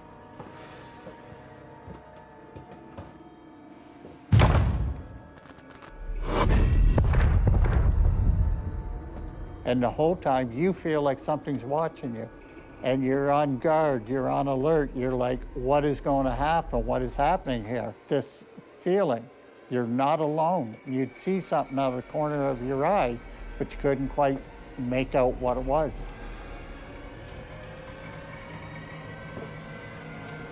I think it stopped. Yeah, I don't hear it now. As I'm coming up the stairs, and I can see the floor and then the attic door. Look at this. It's been torn clear apart. On the floor is a broken padlock. It's ripped right out of the door. There was an attic door, and no one would be given access to it. It was an empty storage space. I don't like the look of this. Rob is now on high alert for an intruder. Check it out. I approached the door. I slowly opened it.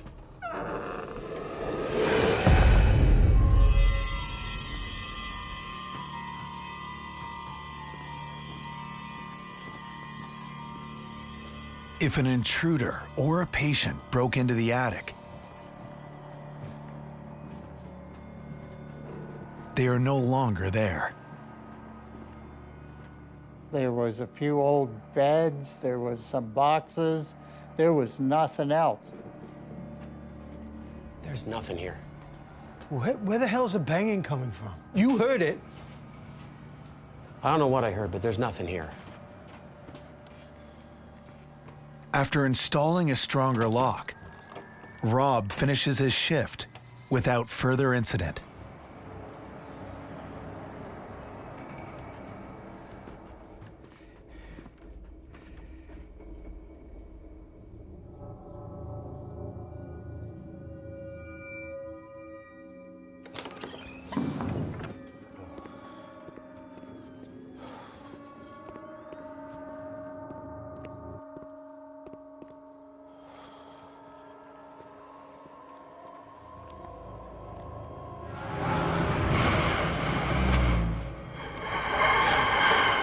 I could feel eyes on me. It's a sense I developed in the military overseas. You knew when somebody was looking at you.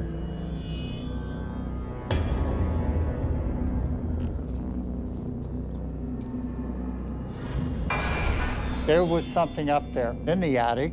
I could not clearly see it, but it was glaring at me.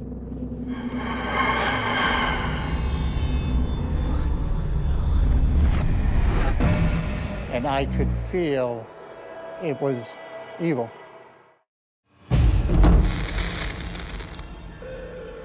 What the hell is that? Security guard Rob Simpson investigates strange noises from the unused attic of a remote psychiatric hospital. He discovers the lock broken. It's been torn clear apart. Check it out. But no one inside.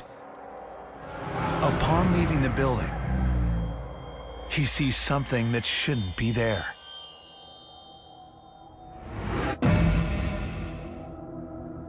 Something in the attic.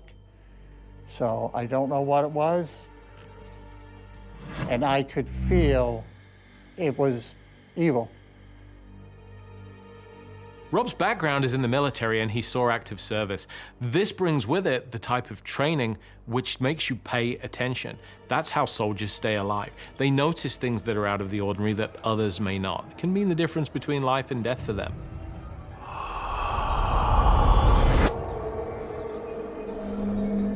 The figure disappears from the window.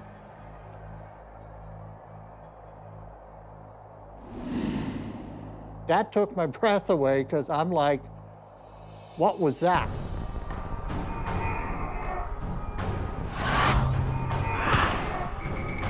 Rob radios the other officer to meet him at the attic door.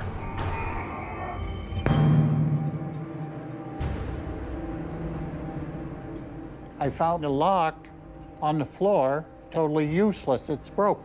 Who's doing this? What's going on? It was scary. Every nerve in my body was saying, get out. It's bad in here. Check it out. Fully expecting the person to still be in the attic, the officers move in quickly.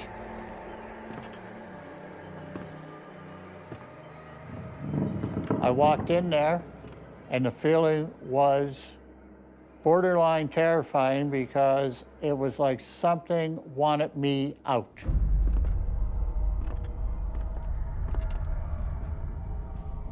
It was a heavy presence,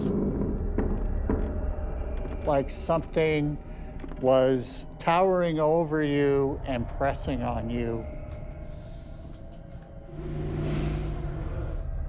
I can't even see any rodents or anything like that. There's nothing. So I don't know. There's no sign of the strange figure Rob saw in the attic window. I come out, staff told me, you look like you've seen a ghost. Rob immediately takes steps to strengthen the door.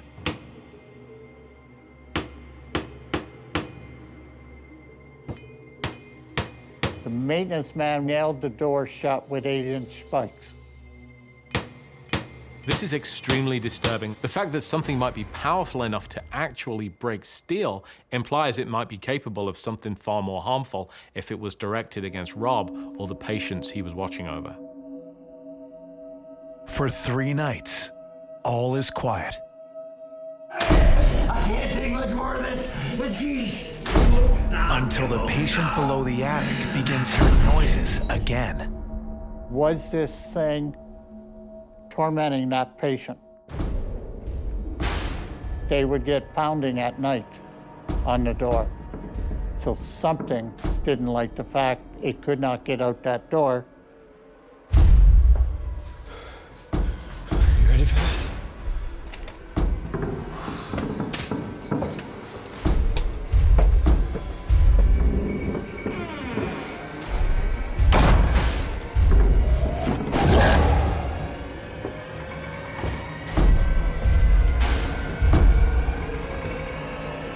We knew it wasn't a patient because before we nailed it, I had swept that whole space.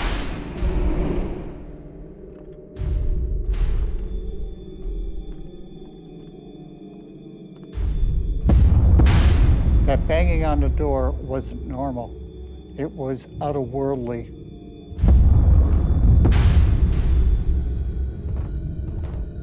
I am not pulling those spikes. I don't get paid enough for this. You could feel the pangs through the door. I knew it was a haunting. I knew there was something there.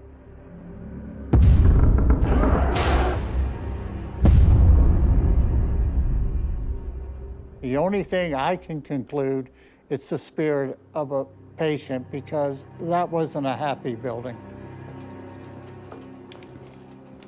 There are entities capable of exhibiting enough force to break a lock.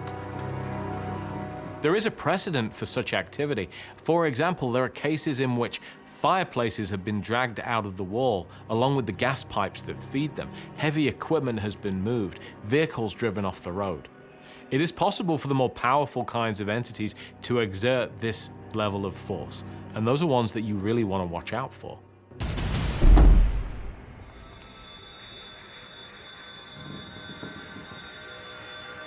Next thing that happened to me was scary, very scary, because I thought I was in for the fight of my life.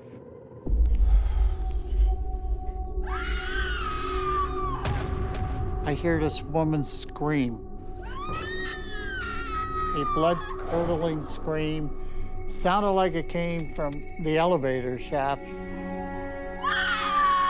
And I'm like, have I got a woman in here and got hurt?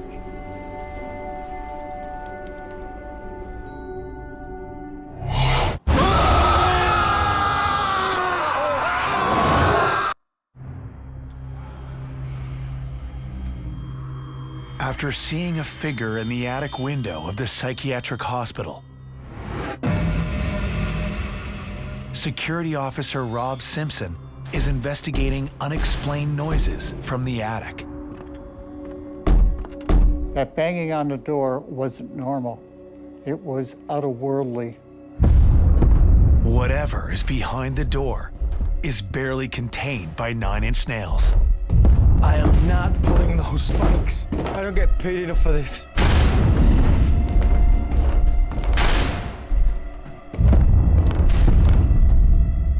I knew it was a haunting.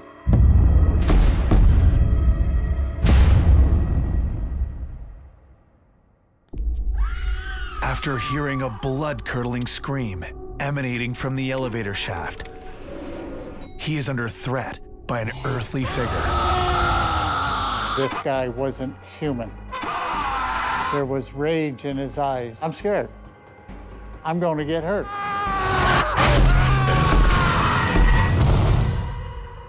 Poof, he's gone.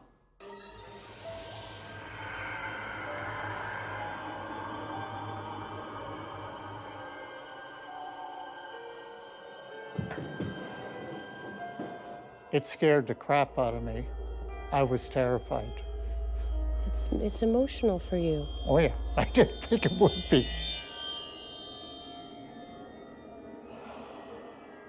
Rob decides to report his experience to the security staff.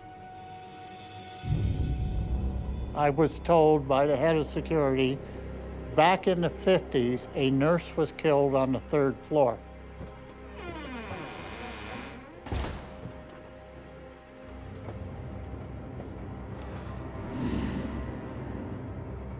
Who killed her?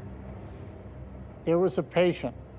This male patient attacked her one night. The details are pretty gory, but he drug her up, tied a rope around her neck, tied it to the rail, threw her over the rail. That's how she was found, hanging at the top of the stairs. When there's extreme emotion in an area, often it will imprint itself psychically, leaving a scar on the atmosphere, if you will. And the patient that Rob saw was believed to be the apparition of a murderer who had killed a nurse in that facility and hung her body in one of the hallways. You consider the amount of intense emotion that would accompany that kind of act. There's no surprise to me that this plays itself out again and again and again.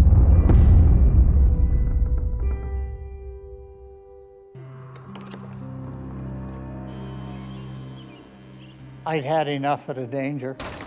I moved on to a veterans security company and a much quieter existence. I can say for sure, spirits walk among us based on my experience at that psychiatric hospital.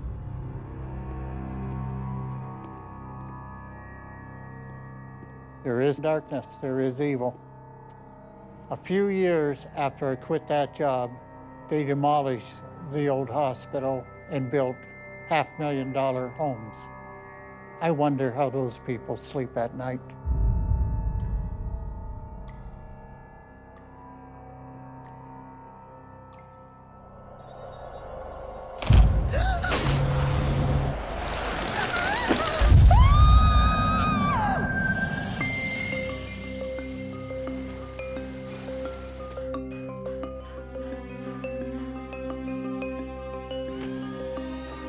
Despite working in a hospital under extensive renovations, Registration Officer Phyllis Cesar is as busy as ever.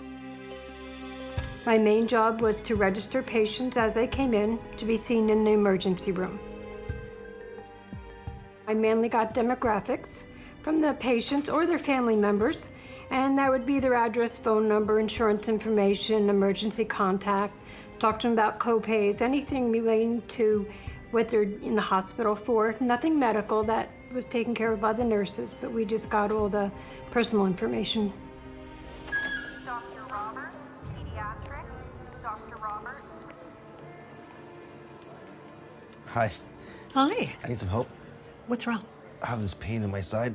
Oh, well, have a seat. Thank you. Oh. I'm sorry you're not feeling well. Do you have any identification on you? I do, yes.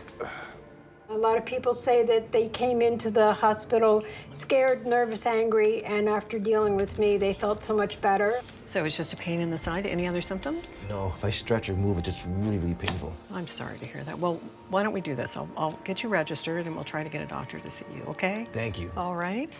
One of the things I really liked was explaining what's going on because they're nervous, they're scared, and they just need someone to comfort them. There you go. If you Thank just you. have a seat over there, we'll get you out of here in no time. Thank you. Here you go. Thank you.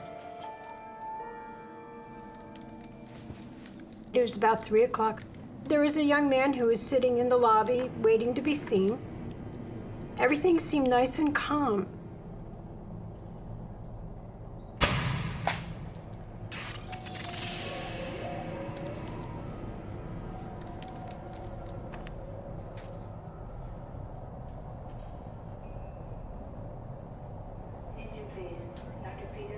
All of a sudden, this guy grabbed something off the floor and came into my room. What's going on here? What do you mean? This pin just hit me. And he held his hand out, and it was a clergy pin. I've never seen it before. A black and silver pin with a cross on it. That's really weird. Had you ever seen this pin before? No, never.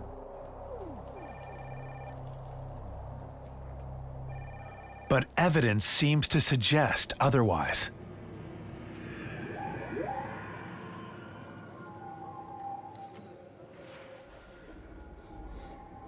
I had no idea where it came from, how this pin was flying out of my office. I started thinking, like, how could this have happened? As her shift continues, Phyllis prepares to go on her dinner break, which takes her through an empty part of the hospital. Every night, we would have to punch out in a time clock for supper, and I would take this one route, and I would go right past the operating area.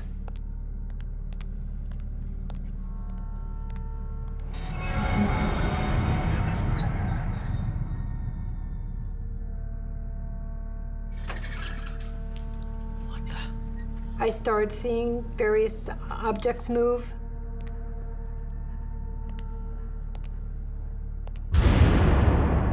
Doors would slam. It just seemed like activity was almost every night.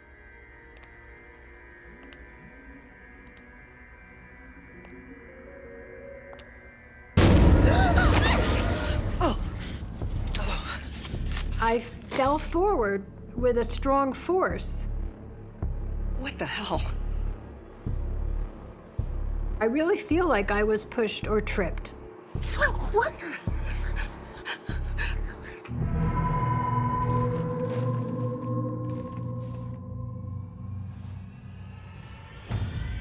It was quiet, and just this skeleton crew was at the hospital working.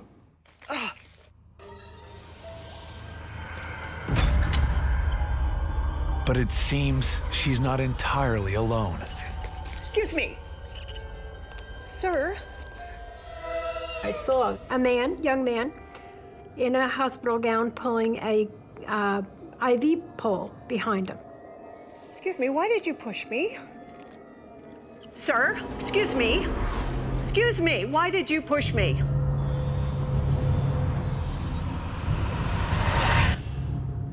Then he went through the door.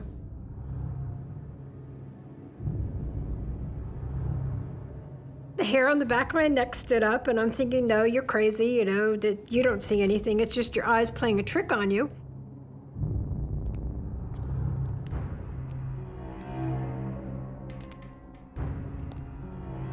She heads for the room the figure would have passed into. There was a room that we would put family members in when their loved one was passing. It was a nice, quiet room.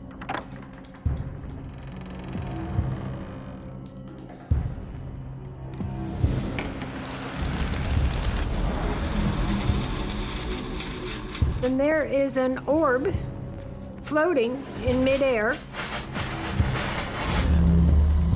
Very slowly, it floated toward me. It was terrifying. As a Florida hospital undergoes extensive renovations, ER registration officer Phyllis Cesar experiences a string of events that disrupts her very foundation.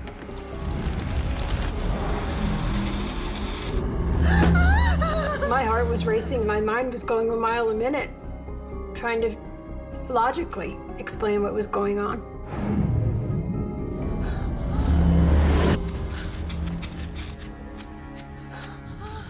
Then it just continued out the door toward the outside.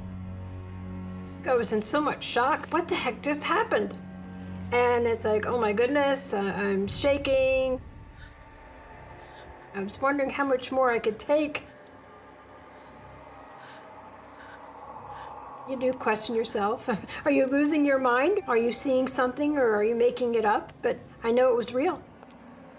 Hospitals are places of great human emotion. And oftentimes when we have a place of human emotion where people are both very happy, very upset, then you get haunting phenomenon going on. It's very closely related to human emotion and the spectrum of emotion that we project into the environment. Despite being shaken to her core, Phyllis has to regroup. She still has patients to attend to. It started making me nervous, and I'm thinking, oh no, I have to go past this area every night to punch out for dinner, and I don't know how long I'm going to be able to handle this. The next night, Phyllis once again goes on her mandatory break. I'm really glad you came with me today because I've been seeing a lot of really strange things going on here. But this time, she asks the security guard to escort her to the punch clock, although she hasn't given him all the details. We're walking down the hallway, and he goes on ahead, making sure nobody's up there.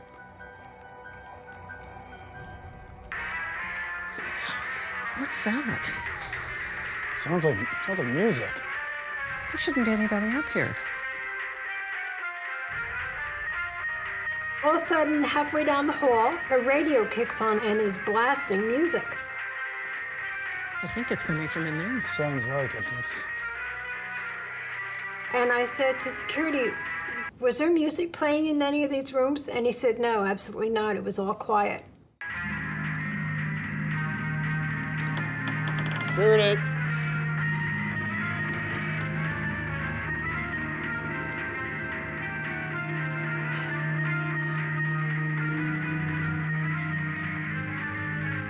What's that? Somebody's coming from OR6.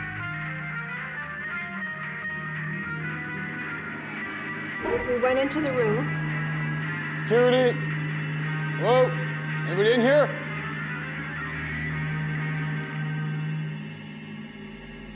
Security!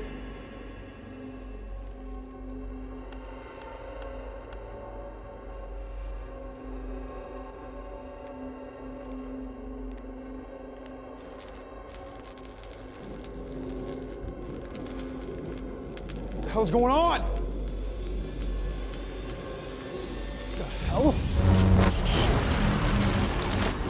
I could see a ghostly figure of a man. Security!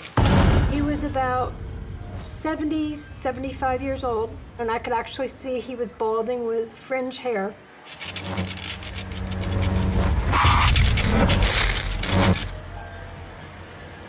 But I know it wasn't human. ER registration officer Phyllis Cesar discovers that a vacated wing of a hospital undergoing renovations is populated by more than just construction workers. I'm saying, nope, this isn't happening. I'm not seeing it. And I'm thinking I really need to find a different way to go to the time clock, but there wasn't. Security! The security guard, being an ex-military man, was trying to be brave, but you could tell that it was affecting him greatly. Phyllis decides to face the reality of what she's dealing with. What do you want? I started talking to him and I said, "It's okay, you can go. You don't have to wait anymore. It's time for you to go home." Just go. Be free. I actually felt a sense of relief after saying that. You can go. You don't need to stay here anymore.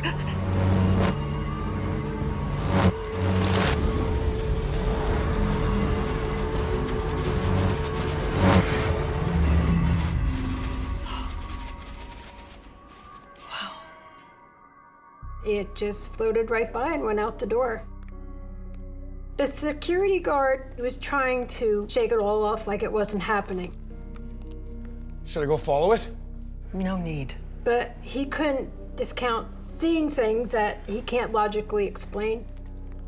People forget that these entities and these intelligences, all of this non-physical energy, is very much receptive to us as people. We often think that we need somebody special, like a medium or something like that, in order to communicate with them, but ultimately, they read our energy. Maybe we don't talk about that to others. Not a bad idea.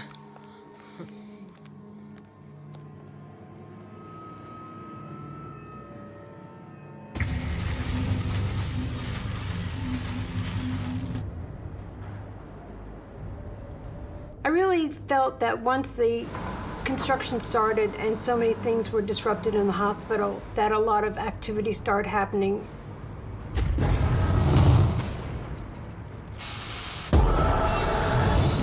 It's almost like they were being disturbed and they wanted to let people know that they were there.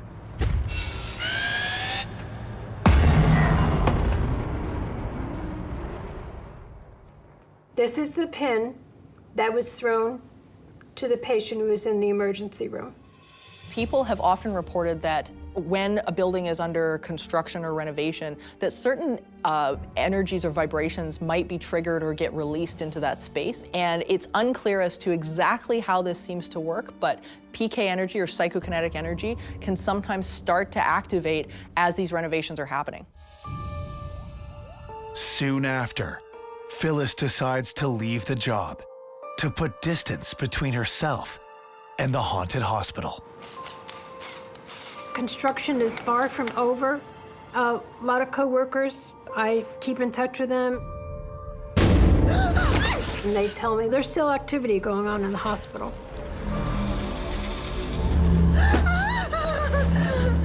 I'm relieved that I'm not experiencing all the things that I did when I was there. What the hell's going on? You can go. You don't need to stay here anymore.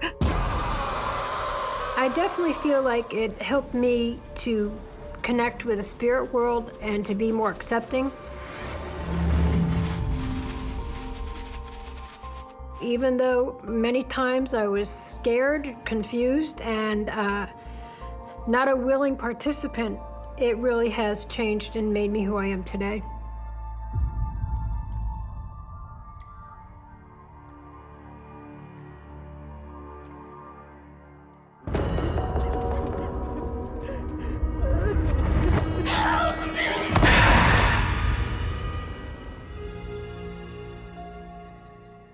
It's 2014, and making the rounds at this hospital in Northern Virginia is recently hired internal medicine specialist Dr. Donald Molnar.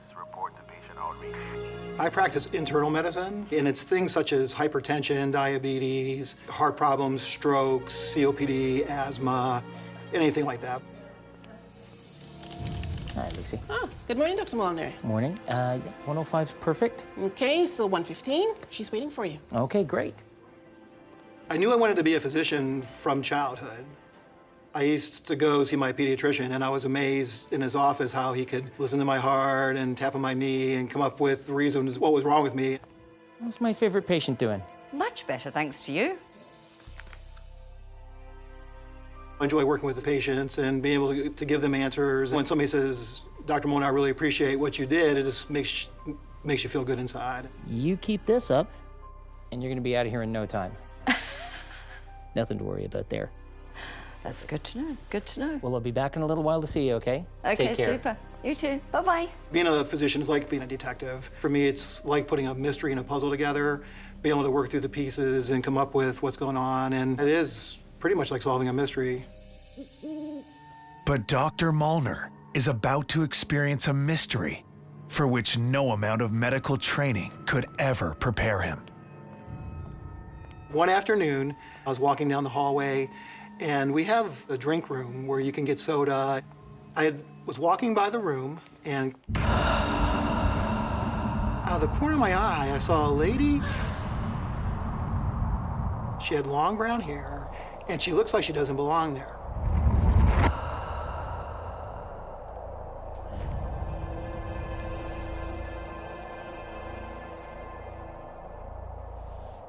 So I took a step or two past the doorway, and there was no time. There was no time for anybody to leave or to hide or to get out of there. And I stepped back because I'm like, wait a minute, what did I just see? And there's no way I just saw a lady standing in here, and now she's not here.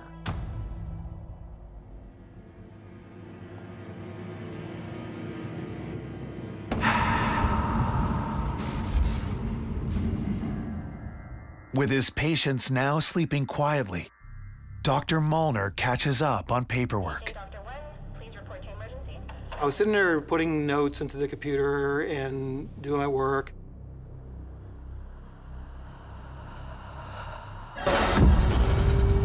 Help me. Help me. And all of a sudden I heard a lady's voice say, help. Help me.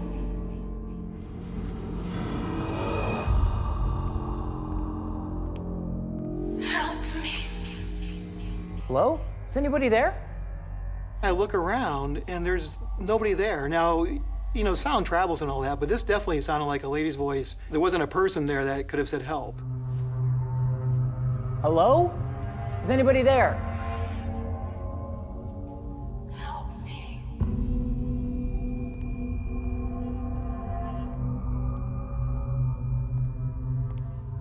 When I heard the help, it made me want to spring to action. Every now and then, you know, a patient will end up on the floor or a nurse slips or falls, so I thought I needed to get up and help somebody. I looked around and there wasn't anybody that needed help, but clearly somebody said, help. Help me. My adrenaline was pumping. It was hard to shake. Dr. Molnar continues to sense that he is not alone.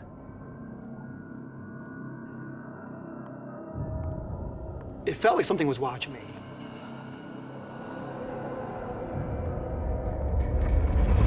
There are so many senses beyond the physical ones that we don't recognize or even acknowledge. One of these senses is the ability to feel when we're being observed. That is a sixth sense. That's something that's put in there for our survival, a kind of spidey sense to keep us from harm. Help me. And once again, I heard a voice out of nowhere saying, help. And it was enough to make you feel like somebody really needed help. You need to get up and help them.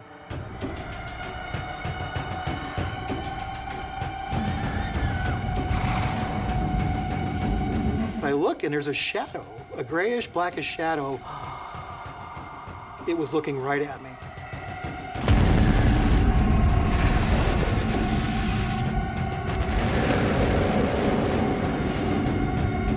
When I realized what I was seeing wasn't human, the hair in the back of my neck stood up. At a hospital in Northern Virginia, Dr. Donald Molnar experiences a series of unexplainable events, eventually leading to a terrifying encounter with a mysterious shadow.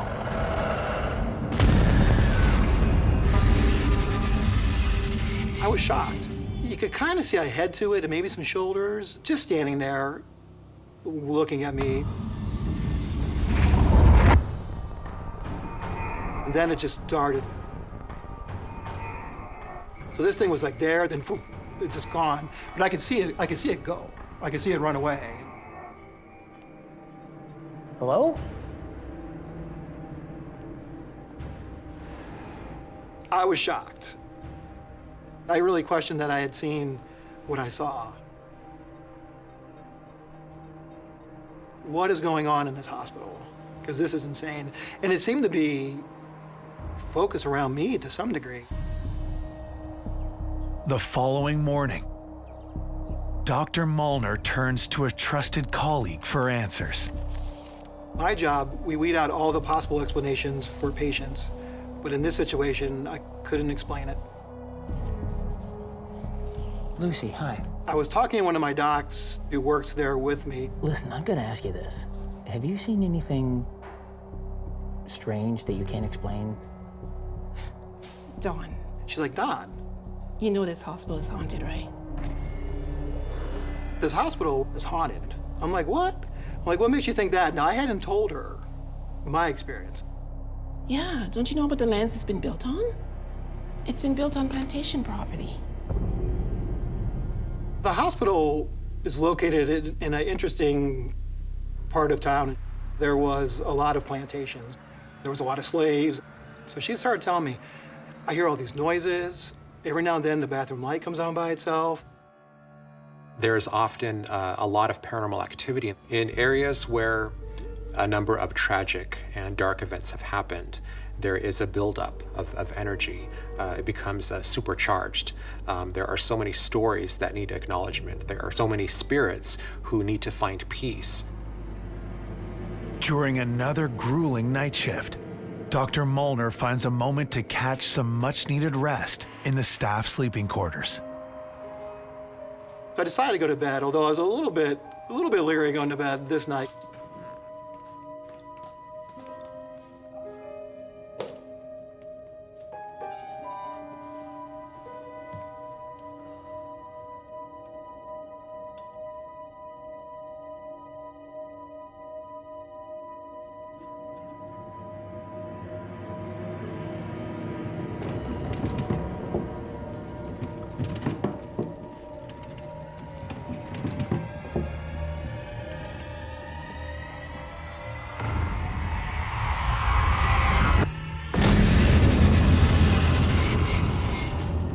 There was a figure standing there. It actually gave me chills.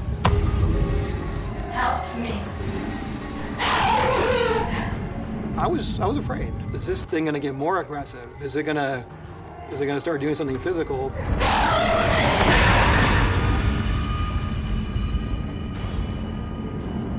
What does this thing want? And what's it after? And what can I do? And what is it? Why? Beneath this facility where Dr. Molnar worked was a lot of energy which had built up over time, a lot of tragic events, a lot of stories that need to be acknowledged, a lot of spirits that need peace. These situations, these sounds, these images replaying themselves over and over like a recording until these spirits can move on and find peace. But the spirits have not moved on. Dr. Molnar and the other staff Help me. continue to experience strange phenomena. This hospital continues to be haunted, and it seems like the activity is increasing every day to the point of where you get a little nervous to go into work. In fact, my one doctor friend says she doesn't even want to sleep in that office anymore. It's frightening, especially when something is really trying to get your attention, and something that doesn't scientifically make sense or medically make sense. For you to have that experience goes against everything you've learned as a physician and a scientist to say, this doesn't make any sense, but this stuff is happening.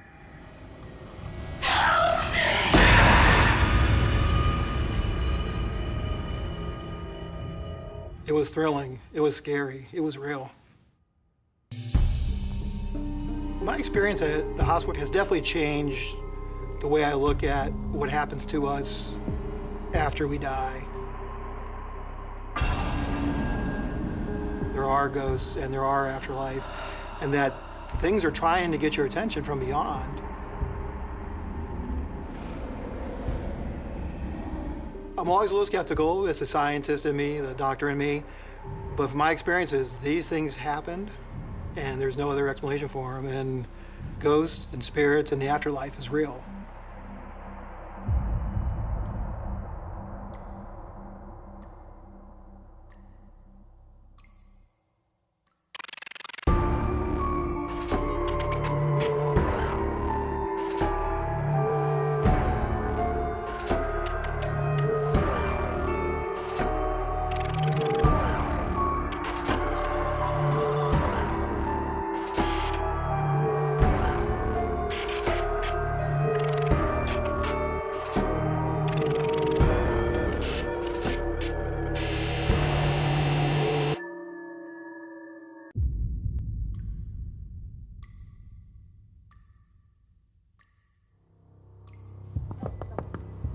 Nursing assistant?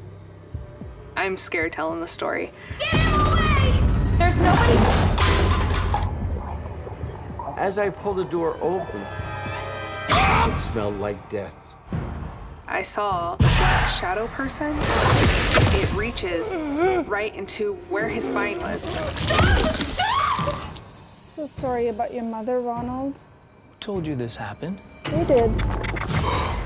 God. The face was shriveled up. It was dead. I am a mess. He's not responding. I am not knowing what to do. And now somebody might die. We all dead, Ron. He said, we're all dead. I thought I was dead too, and that scared the living hell out of me.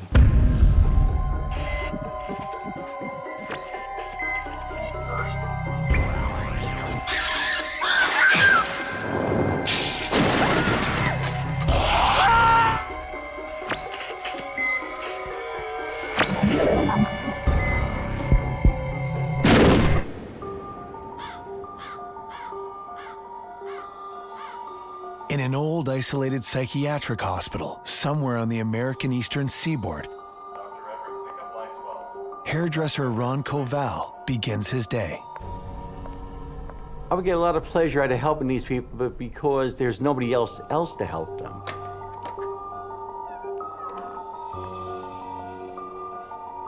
They're lost. They have nobody.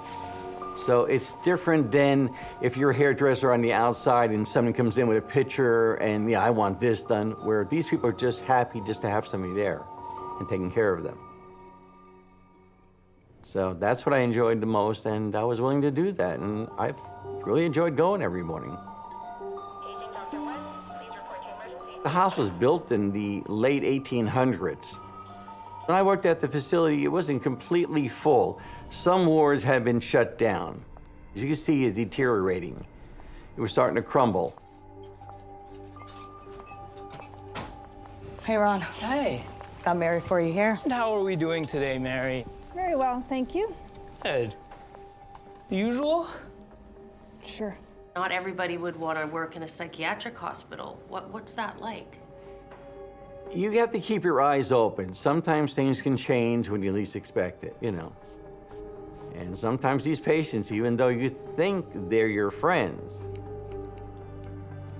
can turn on you very easily. Fights break out, people get hurt, and that's when it gets scary.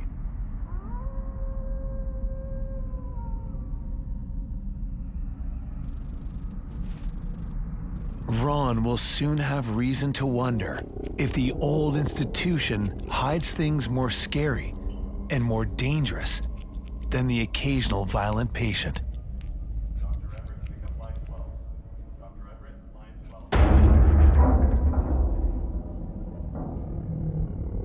I'm hearing this noise from next door, and I'm going, what in the hell is that?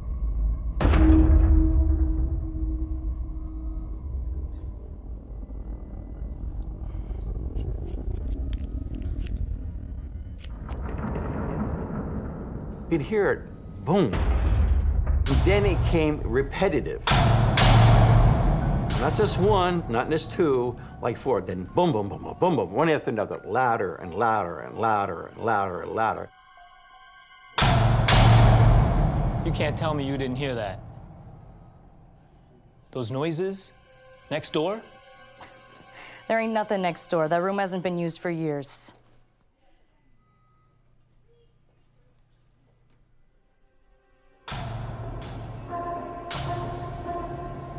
Can you watch Mary for me? The hospital itself, they're constantly repairing things, patching up holes in the walls. On rainstorms, rain will come in certain places, they would have to fix that. It was always under constant repair.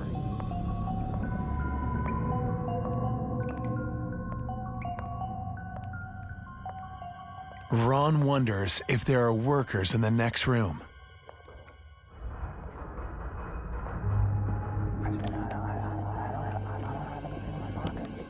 The door started to turn, but it wouldn't turn all the way.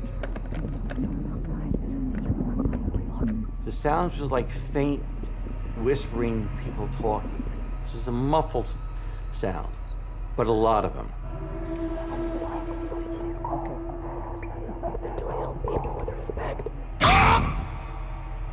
I knew it was voices, but I couldn't make out exactly what they were saying.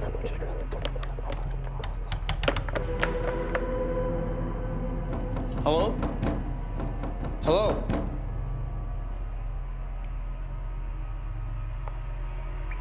This seems totally so confusing to me, I can't figure it out.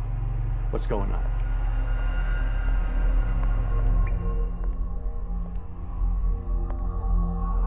You look like you've seen a ghost, Ron. What's in there? That's the morgue. They used to do the autopsies in there. She said, very calmly, she goes, oh, that was the morgue. I said, you're kidding me. She said, no. The doctors in there would do the autopsies on the bodies and that. Wall that was to the hair salon. It was a makeshift wall, like partition type wall. Because I looked up to the ceiling and I see pipes going across, and in the hair salon, they had a drop ceiling. So then I said to myself, all this time I've been working in a morgue. Then I'm getting to the point where I'm starting to get really scared and nervous what's going on.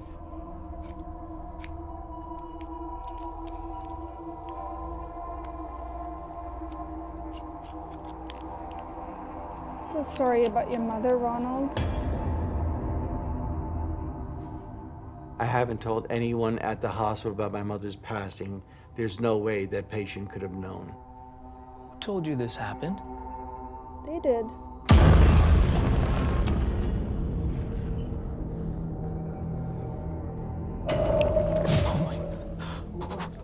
Sorry. That's when it got really scary.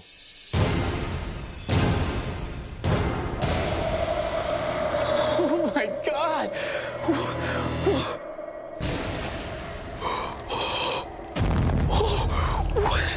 I looked down and it wasn't her. Are you not seeing this? There was actually a corpse there. It was a dead body. It's so cold.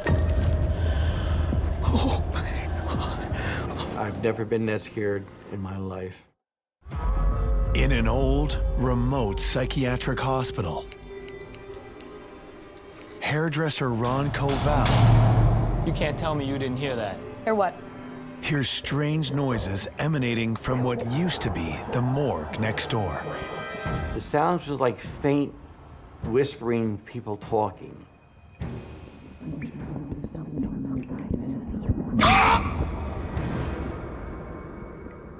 Then I'm getting to the point where I'm starting to get really scared and nervous what's going on. So sorry about your mother, Ronald. Who told you this happened? They did. Then he sees things beyond rational explanation. Oh my God! The face was shriveled up, it was dead, the eyes were gone. The fear was so great, it just overwhelms you, it just takes you like boom.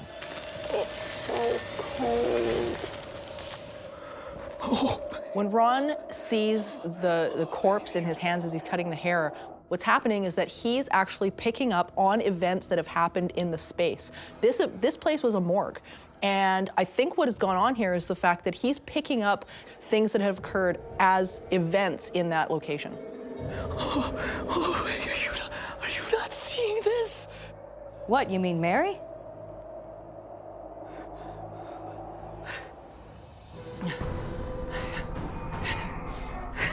I looked back again and the girl was back. And I'm going, thinking to myself, what the hell's going on? You okay, Ron? Yeah.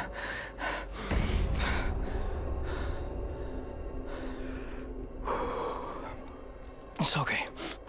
Security, please report to reception. Security, please report to reception. I got done with her and finished her up as quickly as I could and got her out and left. That was it. I cleaned up as fast as I can and got myself out of there. I wasn't going crazy. I was fine. There was more going on there than what meets the eye. When you don't know something, that's the greatest fear you can possibly have, because you don't know. You just stand there dumbfounded. You don't know what's going on. Dr. Roberts, the cafeteria. Dr. Roberts. At the time, I didn't believe in the paranormal or ghosts or anything in that manner. But now I did. And now things are starting to get more real. And so, as scared as I was, and I was frightened, it just drew me more into it.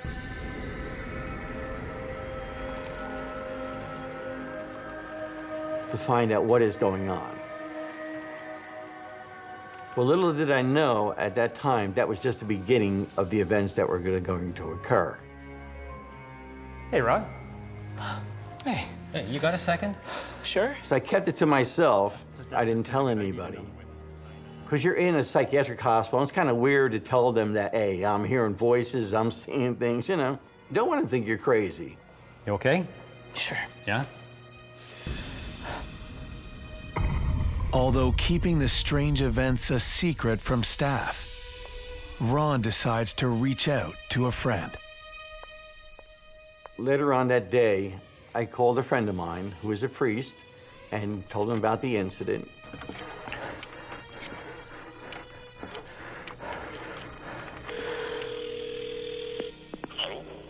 Hey, How are you?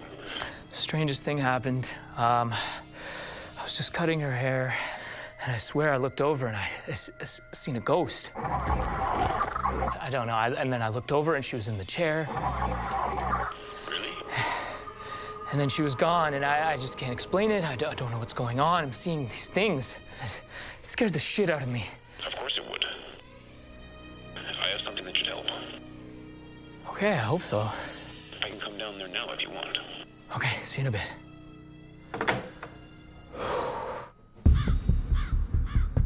Later that same day, his priest friend pays him a visit.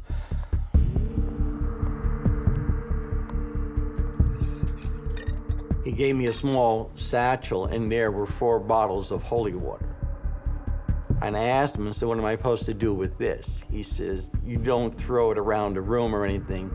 He says, every day you drink some of it. It'll go through your system and your bloodstream and stay with you. I started drinking the holy water every day. I really thought the holy water was going to protect me, and it was working. But as time went on, I was wrong.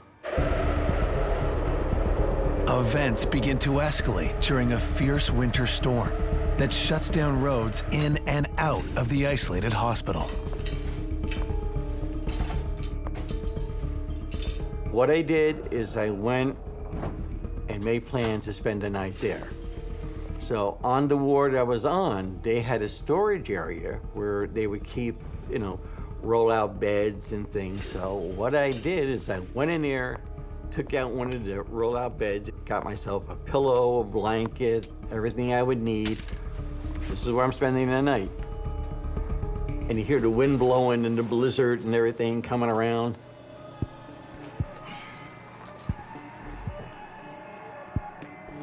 With his holy water close at hand, Ron settles in for the night.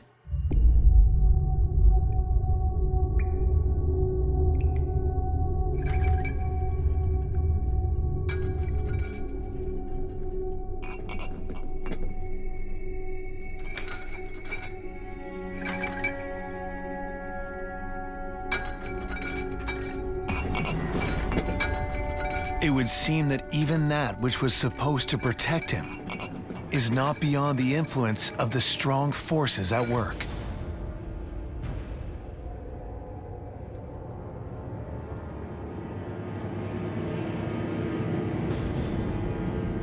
I didn't know what to do. I was lost for what to do.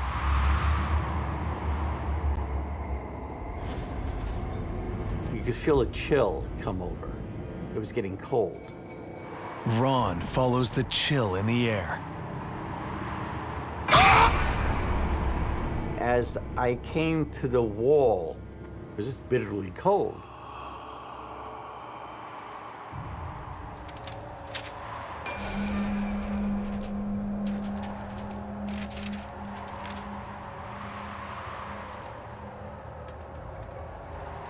On the calendar, it said December 21st, 1917.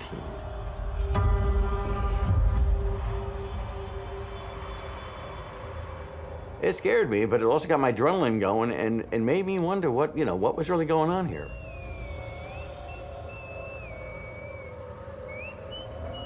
I could hear somebody whistling.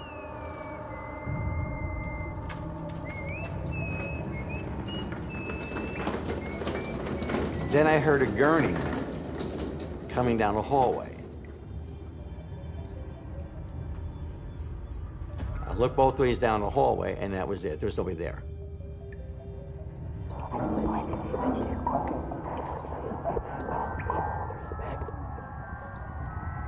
The strange sounds he heard earlier fill the hallway as he approaches the door to the old morgue, which this time is open. It just pulled me in, and so I had to find out what it was, what was going on.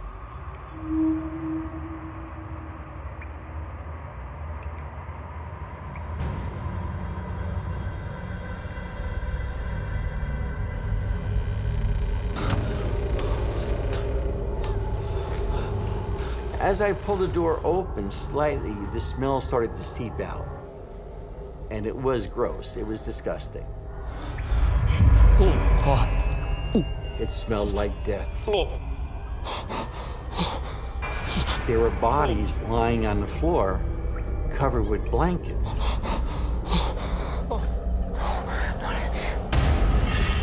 I'm sorry about your mother, Ronald. The fear was overwhelming. Totally overwhelming. It's like you're going into a different dimension. I sensed it when I got in there. You're walking into a different dimension. Please, please, please tell me what's happening, please. Please, please tell me what's happening. In an isolated, run-down psychiatric hospital, hairdresser Ron Koval experiences a series of unnerving events. You look like you've seen a ghost, Ron. What's in there? That's the morgue. They used to do the autopsies in there. And now has been drawn back to the morgue, abandoned years earlier. It just pulled me in, and so I had to find out what it was, what was going on.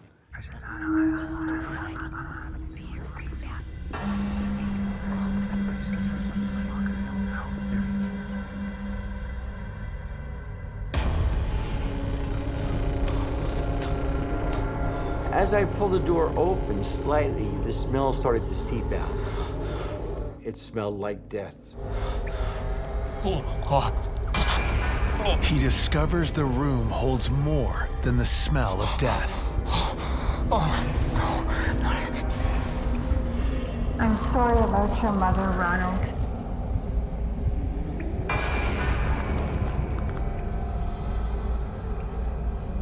I'm sorry about your mother, Ronald. I'm sorry about your mother, Ronald.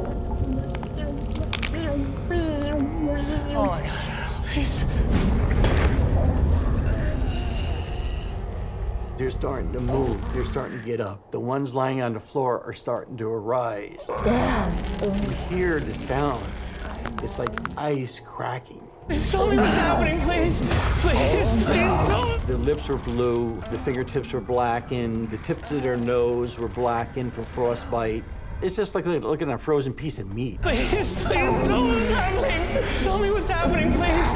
Please, please. It was like I was stepping back into time.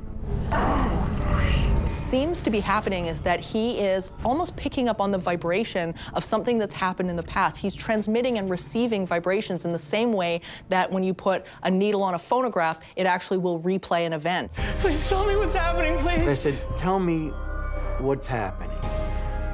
Tell me, please, tell me what's happening. We all dead, Ron, don't you know? Oh my God. He said, we're all dead. We all dead, Ron, don't you know? We're all dead. When he said that, I thought I was dead too, and that scared the living hell out of me. I just took off. I didn't give it a second thought. I got out of that place real fast.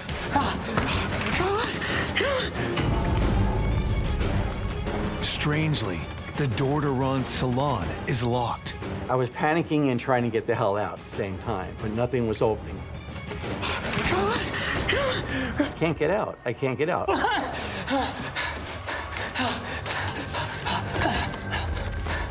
You're all dead, don't you know? There was a force that took and shoved me against the wall. Oh my God, no. Oh, please just leave me alone, please, please. As I looked up, then these bodies started coming right out at me.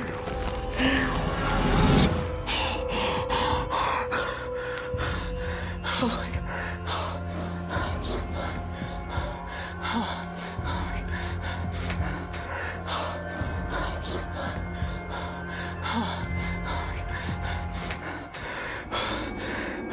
I was petrified, totally petrified of what I'd seen and heard.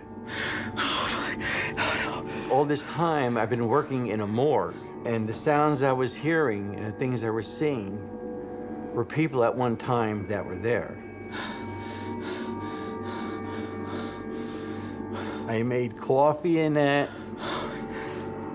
That was it, that whole night. I stayed up until daybreak.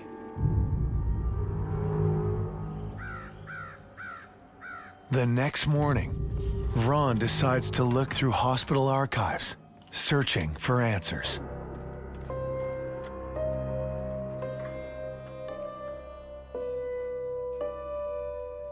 In 1917, the boiler broke down and the patients froze to death. There was no heat. 20-something patients died, other ones suffered frostbite. When I read the article dating back then I put two and two together and realized that's what I seen. And these are the people who were there who died at that time.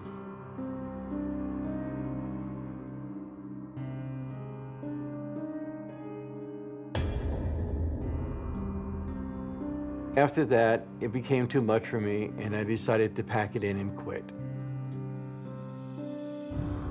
Find another job, and I left the hospital for good.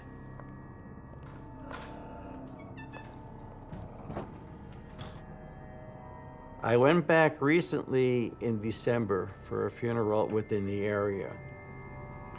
And my wife said to me, "Oh, you need to stop by where the hospital used to be?" I said, "No."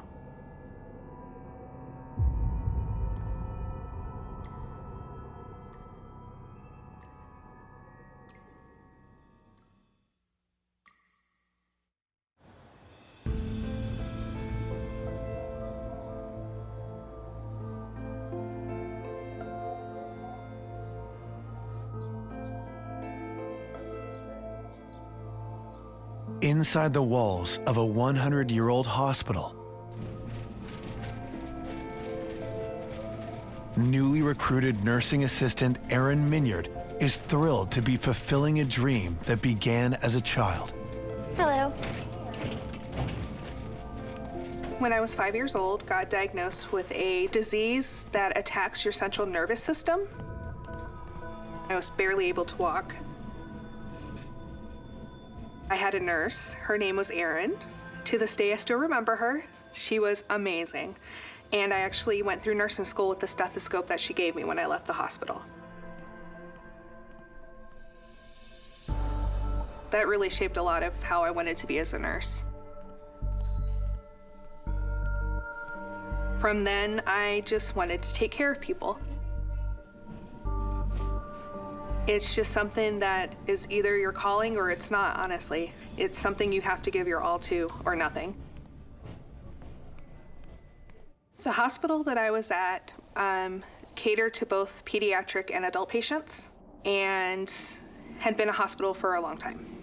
It's been in the area for a long time. But on day 3 of her new career, the rookie RNA's training would be tested. Once upon a time, there was a prince, and he lived in a beautiful kingdom. And this prince had a pet skunk. One of the things that we had to do is kids that were special needs, they would need what they called a sitter. This skunk was the color blue. You sat with them, made sure their needs were met the best that you could. He was with it mentally, but physically, he had limitations. He couldn't get out of bed by himself. You know, he could barely roll over without any kind of help. And it smelled of roses and daisies and all kinds of wonderful scents.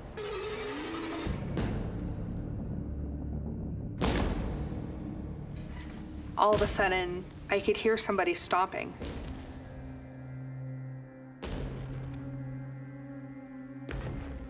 It was like somebody was very angry and was in their boots and were just stomping on the floor.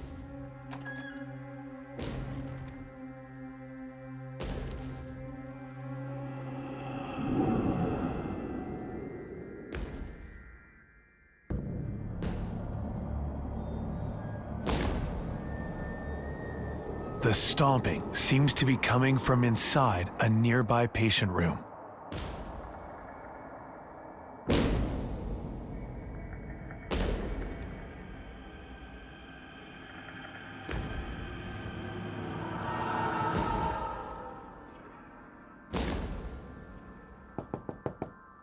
Nursing assistant, is everything okay? And I'm getting no response, but I can still hear the stomping. It gives you the impression that this person's upset. Of course, one of the first things you think is, okay, maybe somebody's hiding. Maybe this person's upset and wants to hurt you or wants to have a confrontation of some point.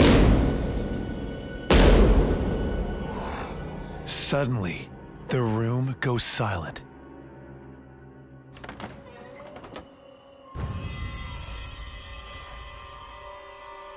I opened the door and saw that there was nobody in there. The room is clean, the bed's made, there's literally nobody in there.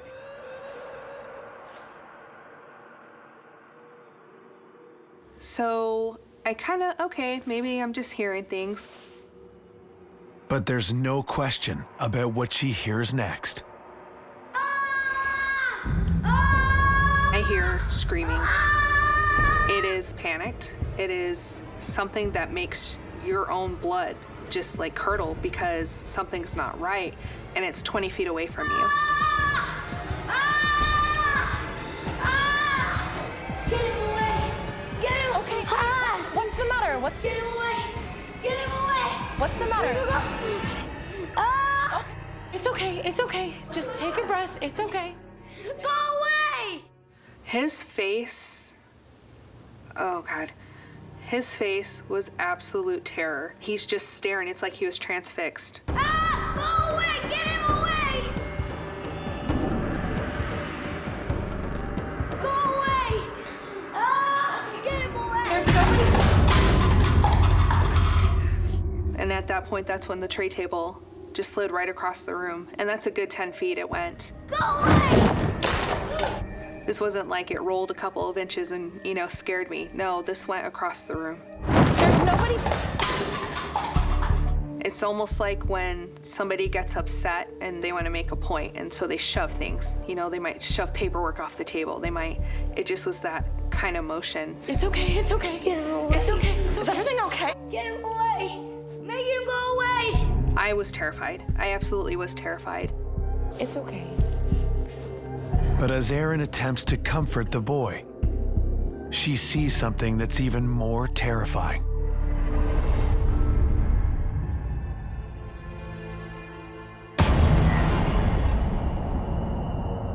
That's when he just told me, I had this dream, this man had a stick and was hitting me, and it made my back hurt, and then my skin was gone.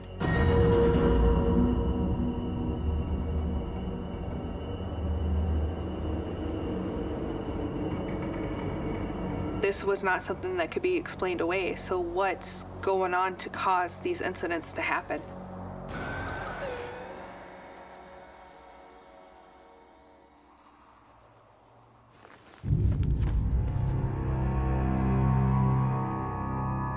I was scared enough that I sat there and stared at this kid to make sure, you know, that everything was going to be okay. By the next day, the boy is feeling much better and is discharged. At that time, I was really hoping that whatever this was had had its fun and moved on. But from that point, things really did get worse. On Erin's next shift, All right, put your vest on now. a new patient has been assigned to room 668. Yep, just like that. He was a cystic fibrosis patient. Do you have the IV? And 2, there we go. Okay. Basically what it is, you get to a point where you cannot stop making phlegm and it just floods your lungs. So sometimes people will have a flare up. They might need to come in and get therapies. There you go, it's not too tight. One of the things that they use is a vest that vibrates, and it basically loosens all the phlegm so they can expel it, which helps them breathe better. Just breathe normally. There you go. Good. So this young man, his lungs aren't functioning the way they should. And of course, if you're not getting the oxygen you need, you tire very, very quickly. Part of the teen's therapy involves daily exercise. He's walking around, he's in a great mood.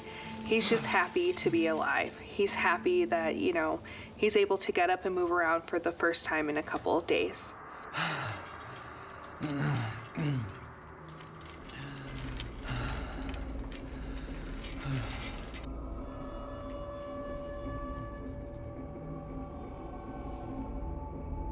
I looked down the hall and I saw somebody walking with him.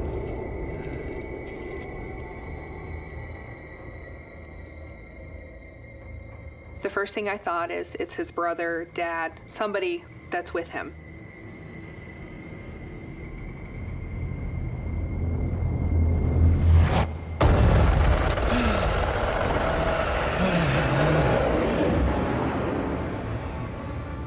I saw a black shadow person right behind him.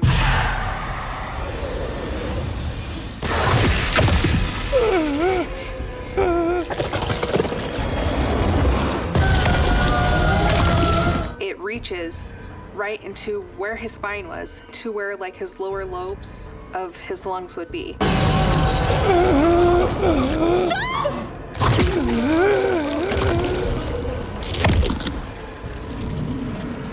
At this point, I am nauseous because I am so scared. Hello. For rookie nursing assistant Erin Minard, working at a hospital is a childhood dream come true. Until her patients are attacked by a terrifying entity.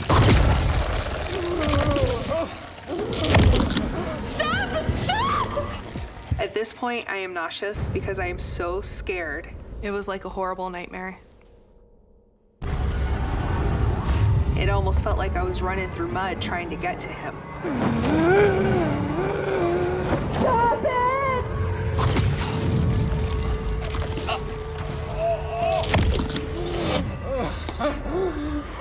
Then all of a sudden, it was gone.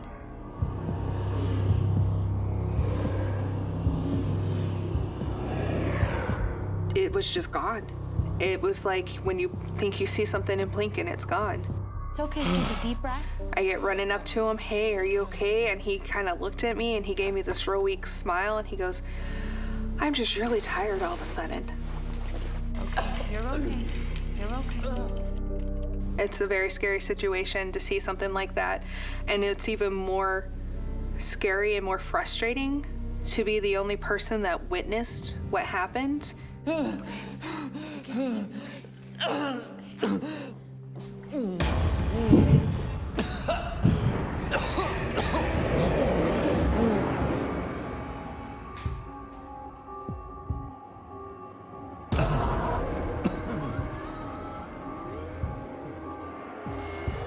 I just had this overwhelming feeling that I did not want to leave him alone.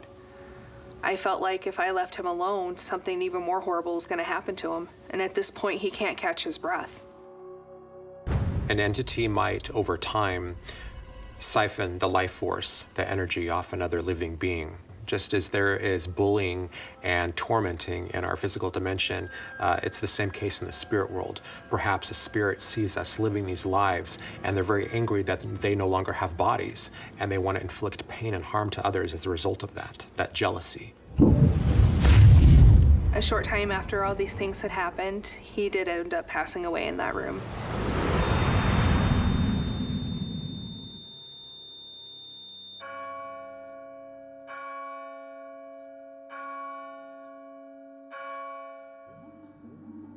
But, as Aaron discovers, it's not just the patients that are at risk.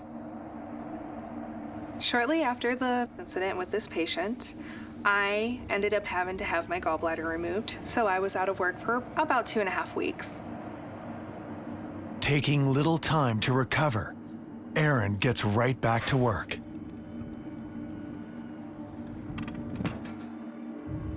I was at this point on light duty, so I couldn't lift anything over 25 pounds, but I was still able to carry out most of the basic necessities of my job. I'm scared telling the story.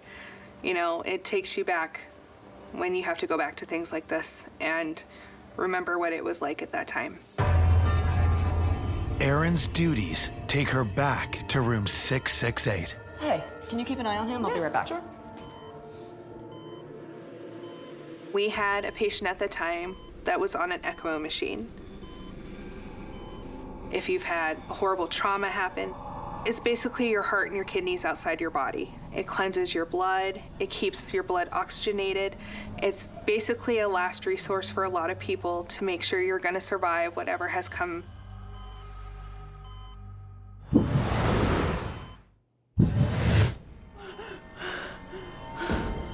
I start to hear footsteps around his bed. Hearing footsteps when there's no one around to make them is very foreboding. It's definitely a warning. We can hear something coming, and it's setting off our fight or flight, a chain of fear. It's a way for a spirit to perhaps intimidate us, but more likely to also warn us. But the footsteps suddenly disappear.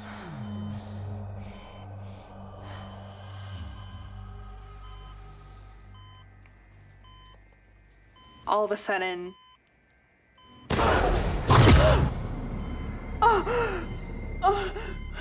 something poked me in one of my surgical sites.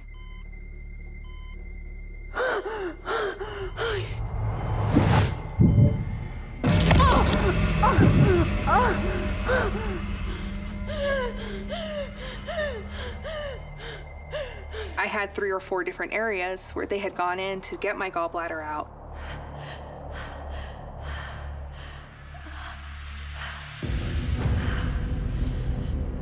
Whatever this thing was, decided to poke me in the one that was the one that you shouldn't mess with.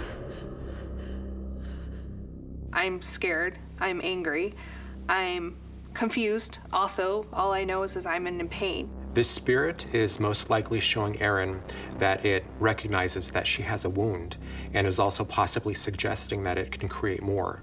It's warning her to back off, not to toy with it.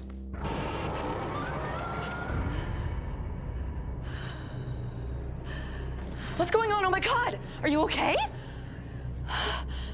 He's in there, and I... Who's in there? He poked me, and You're bleeding.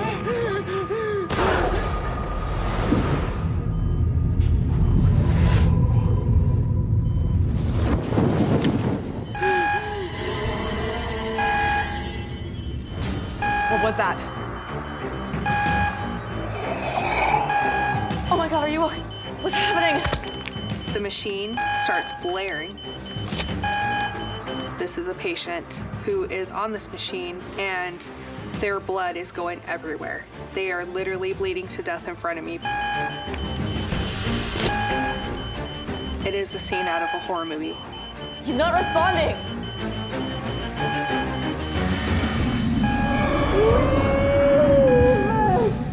Something pulled that tube. Since starting her new job, rookie nursing assistant Erin Minard and her patients have been at the mercy of a malicious, violent entity. And now, it appears to have sabotaged a machine that is keeping a critically ill patient alive. Every precaution is put in to make sure that this tube does not move. So for it to just spontaneously pull is very, very, very rare, if not impossible. Something pulled that tube. Something pulled that tube. This is a very common phenomenon. You know, machines are run by electricity, and you have these beings that are in the realm of spirit. They're made up of energy, so it's very easy for them to manipulate electrical devices. What's going on? Leave! Who are you talking to? He's not responding. I have no vitals. Okay. I am a mess. I am crying. I am not knowing what to do, and now somebody might die. Miraculously, Aaron and the other nurse are able to stabilize the patient who survives the ordeal. The patient ended up being okay, but that was beyond terrifying. Beyond terrifying. Erin is deeply scarred by the event. She begins to worry that the malicious entity is attached to her. It made me very, very scared, and I didn't go back to work for a good week. I was terrified because at this point I'm believing, okay, maybe it's not something that's in the building, maybe it's something with me that's trying to hurt these people. And why does it want to do that when all I want to do is just go to school and help people? But upon returning to work, Erin confides in a coworker and learns that the hospital has a dark history with the paranormal. You're not the only one creeped out. This place is so crazy haunted. I've been sitting at the desk and all I hear is footsteps coming up the hallway. They're just stomping down the hallway at us. I was in for a shock when everybody's had experiences and everybody's had things happen. I don't know, I just feel like something bad, like bad energy or something. I wouldn't be surprised. This building is so old. Honestly, it's probably about 100 years old. I wouldn't be surprised if it's one of the old employees or something.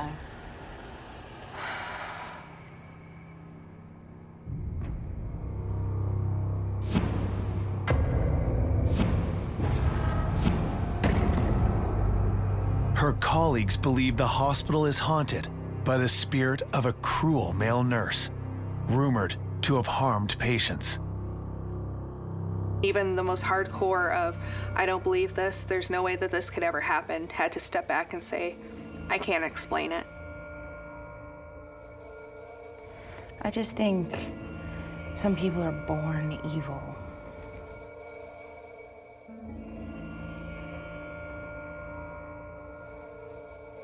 The medical field is like most professions. Most people that get into it do it because they want to help people. There's also people who get into it because they want to learn skills to hurt people. This was somebody who'd been there before and stayed behind to keep hurting. Soon after, Erin completes her studies and becomes a licensed nurse, but transfers to another hospital. In a way, I am happy that I left the hospital because I got away from feeling that evil and watching it hurt other people and not being able to help. But at the same time, I miss, the people I worked with. I miss my patients. There were a couple of nurses, that I'm still in contact with, and they said after I left that there were a couple other incidences where, they thought they saw something or they heard something. Go away!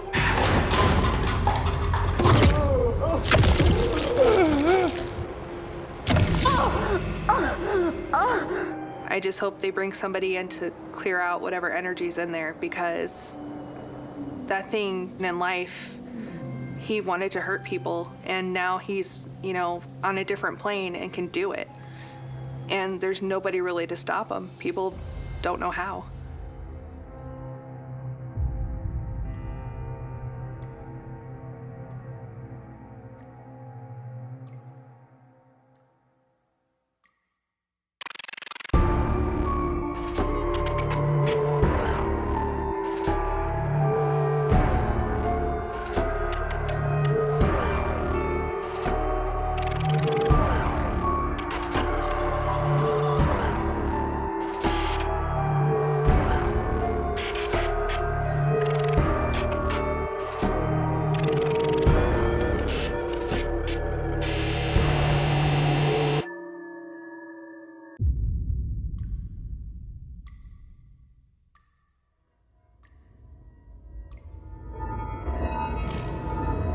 The very first time I sensed something was wrong, it was the lights. Is anyone there? This night pushed my limits of reality. I saw a black mass. This thing was standing over top of her. Can't you see her? She's holding your hand. I just wondered what is going on. I saw papers shooting out from printers. And then all of a sudden, it jumped over the side. I felt like I was in the middle of a scary movie that I didn't want to see. You're not gonna scare me anymore.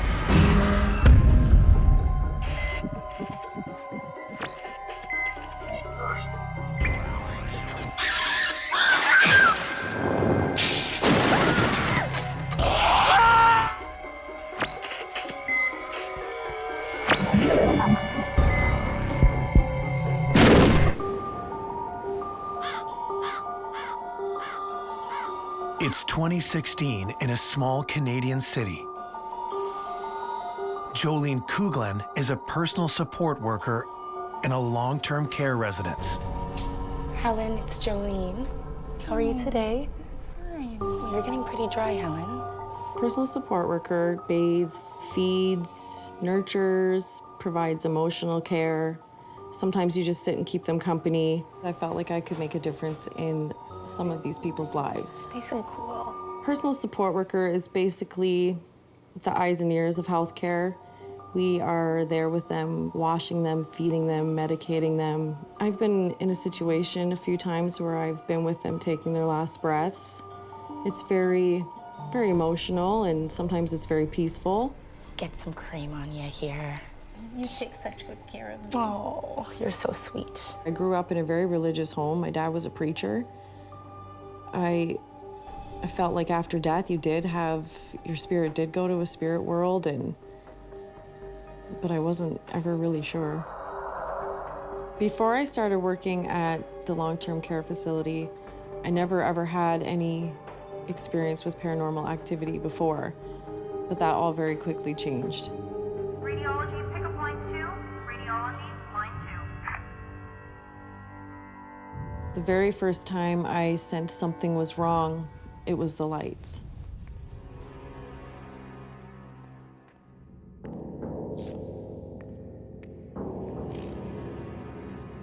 I was at the end of a long corridor, and all the lights just started going on and off down the whole hallway. At first, you think somebody's flickering the lights and playing with you, but then I was just like, that was really strange.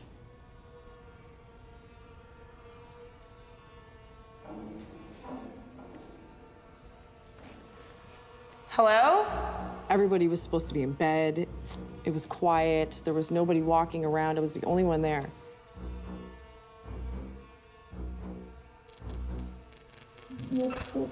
I wondered, what the hell is happening? Hello? Nobody was there. Hello?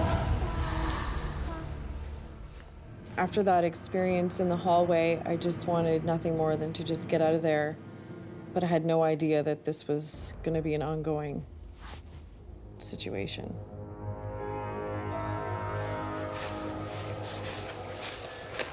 Hey, Jamal. Do you guys ever have any issues with the lights? First time I heard any rumors of anything going on in this facility was when I approached the nurse about what had happened with the lights. I was just in the corridor, and all the lights turned out, just all the way down the hallway. And then they told me, well, didn't you know this building was haunted? I said, no. What? I had no idea. Jolene now wonders if her experiences are more than mere electrical malfunctions. Shortly after the lights started flickering, something else happened to me.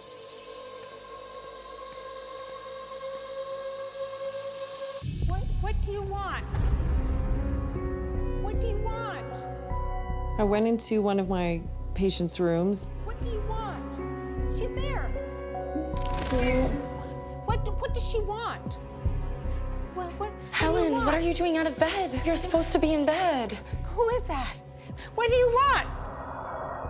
There's no one there, Helen. There's a girl. She said, who's that little girl with you? There's no one there. It's okay. I promise you there's no one there. It's just a bad dream, okay? Totally creeped me out. And I said, there's nobody with me. And she was adamant. Here, we're gonna sit down on the bed. You feel it there? Perfect. And what are you feeling at this moment? I'm feeling extremely creeped out. No. Because I can't see what she's seeing. Sometimes, you know, we have bad dreams and we see things. It's okay. Oh, thank you. Yeah. It's all right. Is she there? Don't be scared. There's nothing to be afraid of, okay? I noticed in my peripheral, the light was going on and off like crazy. And then as soon as I turn around and look at it, it stops going off. No, she was right there. She wants something. No, it's okay. It's okay. I'll be right back to check up on you, okay? Okay. Give me okay. Jolene moves to investigate the source of the lights. What does she want? Can't you see her?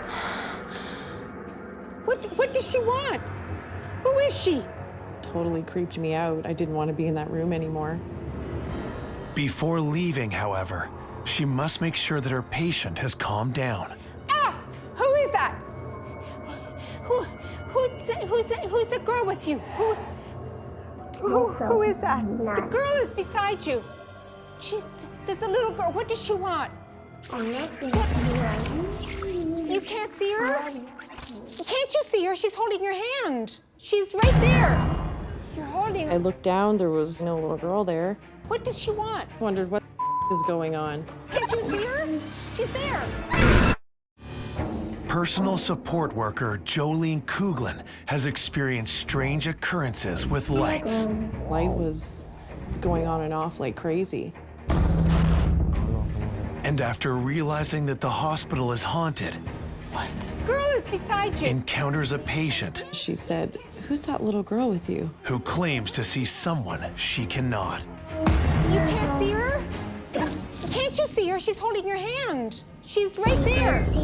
You're holding. I looked down, there was no little girl there. She was convinced that there was a little girl beside me. Right there. What does she want? Okay. Just try and get some sleep, okay?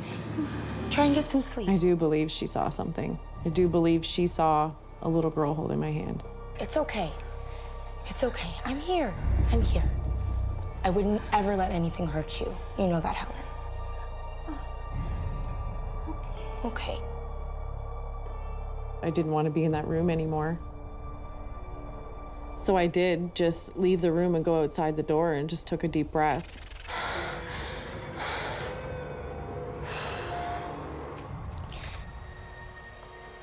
When was the next time you saw Helen? I didn't see Helen after that.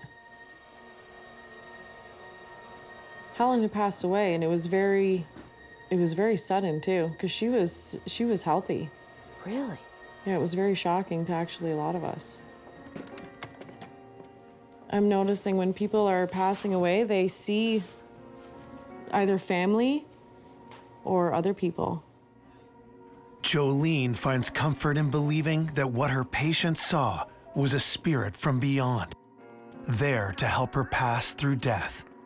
Over the next few days, however, strange electrical events continued to occur. Then it kept happening over and over and over everywhere I went. It was relentless that I just started to think, something's definitely going on with the electricity around me.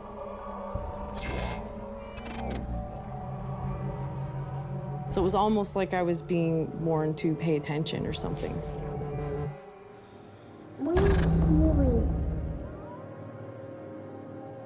At home, instead of finding refuge from the strange events at work, Hey, what you working on? Homework. she finds something else. What's going on? Nothing. There was no way that it could have been a coincidence. Whoa.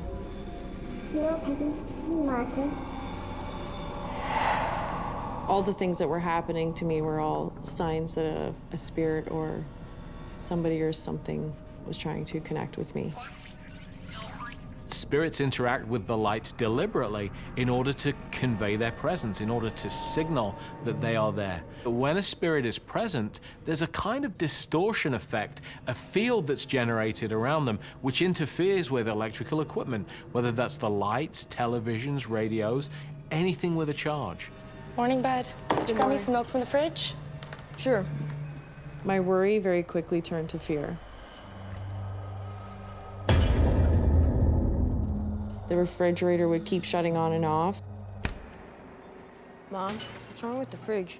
My washer would stop with a full load in. It seemed like everything electrical. I feel like something left that facility with me, and it was everywhere, like everywhere. What's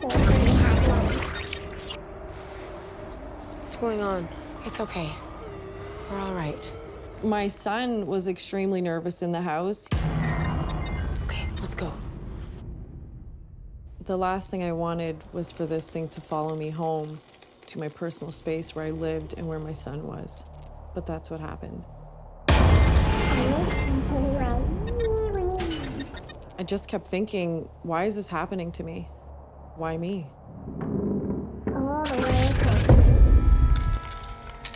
I started noticing dimes going up the stairs and down the stairs. There would be a dime just laying right in the open for you to see. They would be in the basement, and I would think they fell out of laundry. Outside my front door, there would be dimes. And I didn't even know that this was a way of spirits contacting you until I had Googled online of things that would happen if spirits are trying to reach you. There has long been a connection between the spirit world and coins. And it's been theorized that this is because of the ancient tradition of placing coins on the eyes of the dead in order to pay the ferryman to take you across the River Styx to the land of the dead. I was very overwhelmed, I was confused, I was scared, I was every emotion you can imagine. I just felt so helpless and like trapped almost. You don't know what it means, but you know it's something. Back at work, that elusive something continues to leave signs of its presence. Back at work, I started noticing the dimes just laying right in the open for you to see.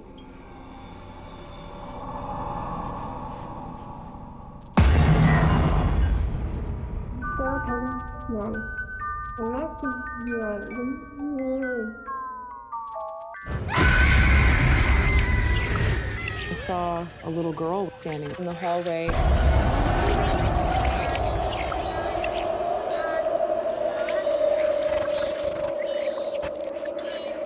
It was a moment of complete shock. Like, holy, what is happening? Who is this little girl? Personal support worker Jolene Kouglan is pursued at work and home by an elusive spirit who causes strange electrical activity. She now finds herself face to face with the spirit. I saw a little girl standing in the hallway. There was no denying it in that moment that it was something. And then it became very overwhelming because you don't know, is it a good spirit, is it a bad spirit, but it's definitely a spirit. She has her very own psychic stalker. She kind of has a feeling that something's not right, but it's only when she realizes that wherever she goes, lights are dimming, brightening, flipping on and off, that she realizes something tangible is happening, that something is having an effect just a few steps right behind her.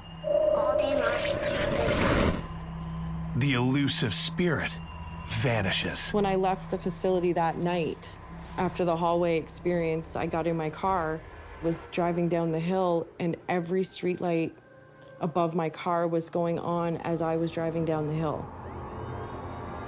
I felt so isolated in this situation, and it was very overwhelming. and I went to my best friend's house. Can I talk to you about something? Sure. What? There's just been some really weird things happening lately. It started at work. And I had decided going there, okay, I'm gonna tell her what's happening, because I needed to know that I wasn't crazy. And I think I brought it home with me, but the lights everywhere I go just keep flickering on and off. Really? It's all the time. It never stops. Please don't think I'm crazy.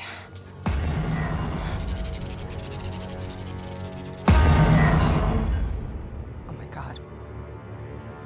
You brought it here with you? She was very concerned. She was very freaked out. I'm so sorry. I have to go. I'm sorry. I left her house and I got into my car and I backed maybe like 2 feet out of her driveway. And the neighbors' lights outside of their garage were just going crazy, flickering.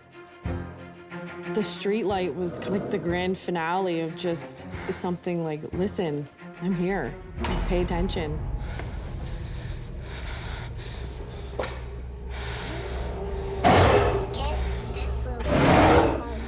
Okay. Okay, I've had enough. And I said, I have to do something about this. Okay. I've had enough. I decided to not let this entity control me and my home and my son. You're not gonna scare me anymore. The risk to confronting this spirit would be the same risk Jolene would have had if she had confronted a physical stalker. These can be unpredictable personalities, and you never quite know how they're going to react. Okay, I'm done.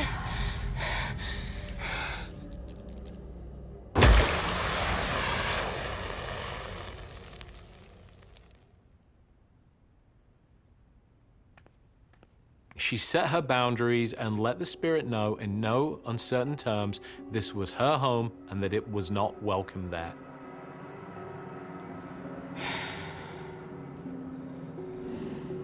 What has changed now since these events? Since I made the choice to not let it control me and my home and my son, things just died down. But every now and then, there's still dimes. I still, till this day, wonder who it was or what it wanted from me.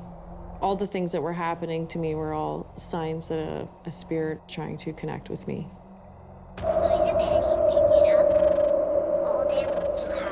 I think sometimes after you pass on, I think some spirits stay with you because they're not ready to pass over.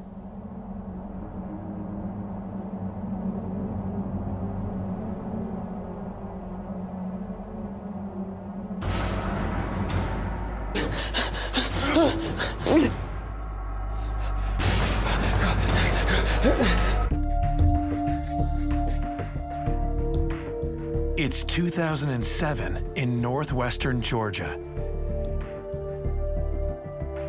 18-year-old Max Leairard arrives for his first shift as a security guard at a decommissioned hospital.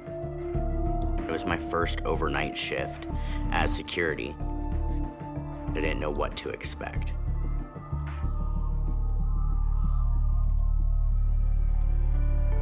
Okay, Max, so you're gonna walk around every couple hours, 2-3 hours, just to make sure everything's okay? When I got there, I was instructed of what my duties were for the night. Elevator's locked down on 3 and 4. Okay. These keys will get you into every room. And if you have a problem, just give me a call. Great, sounds good. Okay, good luck. Yeah, thank Have you. a good night. Yeah, you too. My shift was between the hours of 5 p.m. and 7 a.m.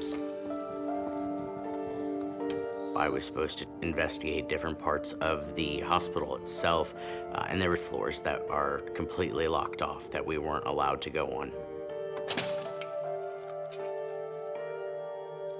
I locked the door behind him.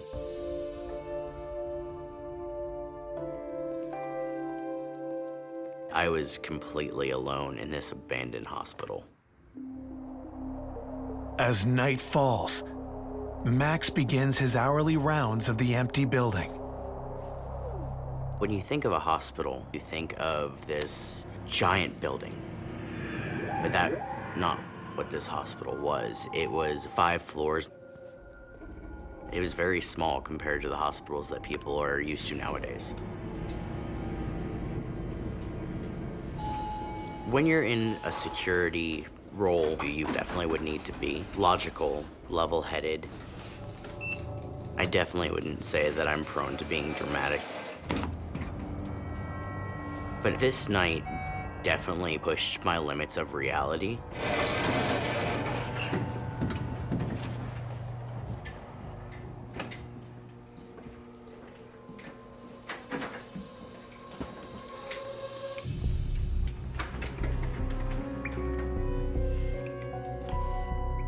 I could hear water dripping.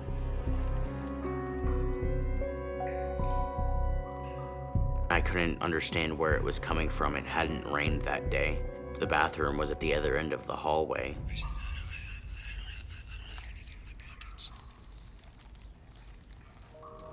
That I was hearing whispering. Hello? Who's there? Security? It did sound like a couple people. I knew that it was behind me. But then the next second, I hear it coming from the other direction. I just couldn't figure out where it was coming from. Is anyone there?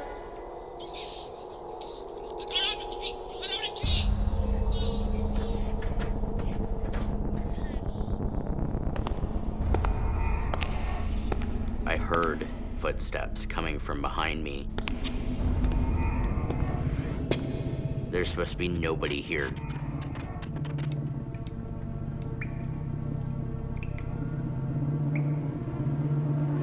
Once I cleared the corner and saw that there was nobody there, I started actually walking down the hallway very slowly, just making sure there was no sign of any sort of break-in, glass, or somebody forced their way in. All of the doors that were supposed to be locked were still locked. Did I hear it in the first place? Am I imagining it?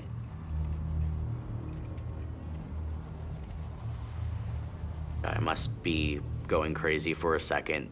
Being in a hospital all alone must be getting to me. As the evening wears on, Max begins to put the strange noise behind him. Then I realize it's time for another round.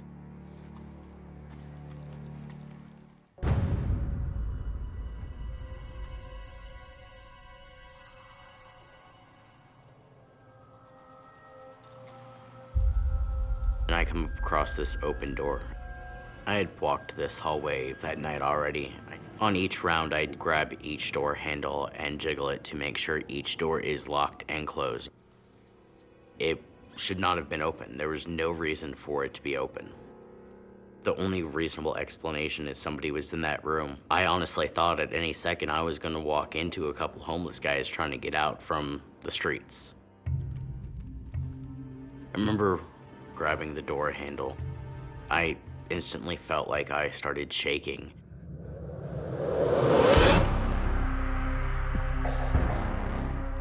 There was nothing. Hello? Nothing looked disturbed. There was no sign of anyone ever being in that room.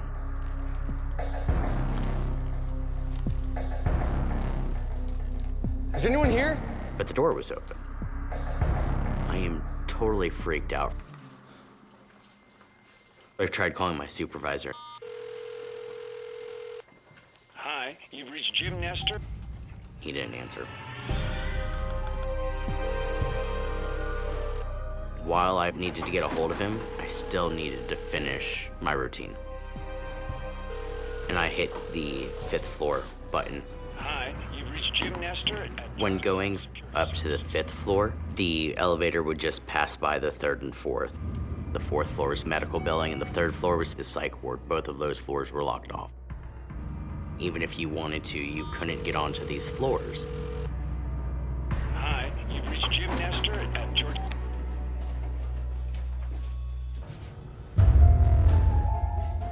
remember looking back into the elevator, and I was on the 3rd floor. I am not on the right floor. I was completely dumbfounded. The floor was locked. I couldn't have gotten onto that floor if I tried. My trainer made that exact joke, but here I was standing in the middle of this psych ward that nobody was supposed to be on. Nobody had the keys except for the building owner.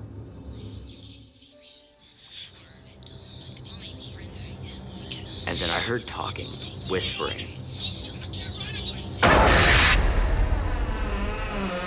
I looked around me, and every door was opening.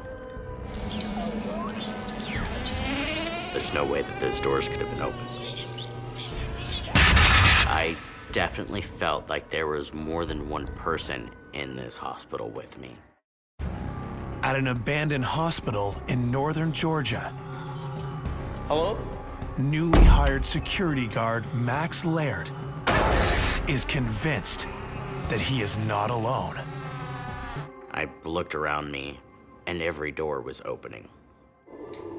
I have to make sure that no one's on this floor, because obviously this isn't right, this isn't normal, so something is going on.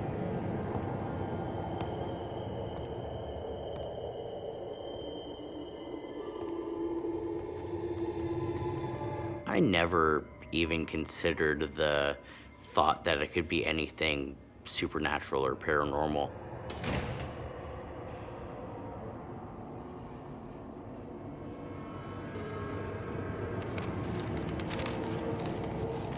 I heard something that made me stop in my tracks.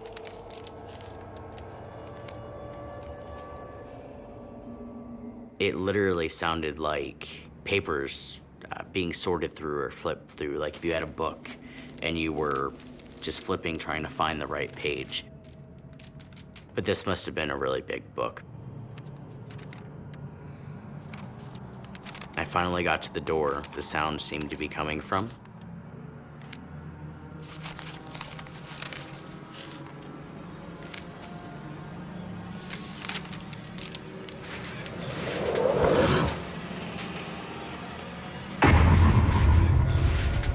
I saw papers shooting out from printers. All of these papers were just flying from the trays and landing on the floor. There's no power to this floor, it's only emergency lights. I couldn't explain it. I stood there in utter shock and disbelief. Nobody's probably even been in this room in at least a month since everyone cleared out from working here. The paranormal and electronics has always been something that has been relatively related, and it's so fascinating to be able to sit back and observe in a lot of these cases, electronics or anything like that turning on and off. Sometimes you'll actually get ghost phone calls and strange things like that happening. So there's plenty of evidence to suggest that these entities actually can manipulate electronic devices. I bent down and I picked up one of the papers. And it just had dots on it, like periods. It was like I was reading Braille. There's no rational explanation. I can't put into words what I was feeling or thinking at that exact moment because this was physically impossible. I felt like I was socked in the stomach. And that's when I turned and ran out of there. I saw a black mass go from one side of the doorway to the other.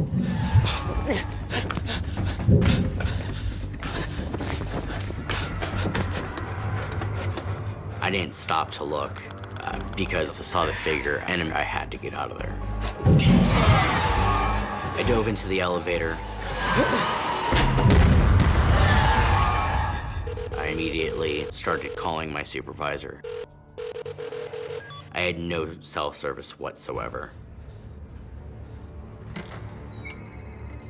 I finally did get a hold of my supervisor. It's just hitting the fan. I have no idea what is happening. What's hitting the fan?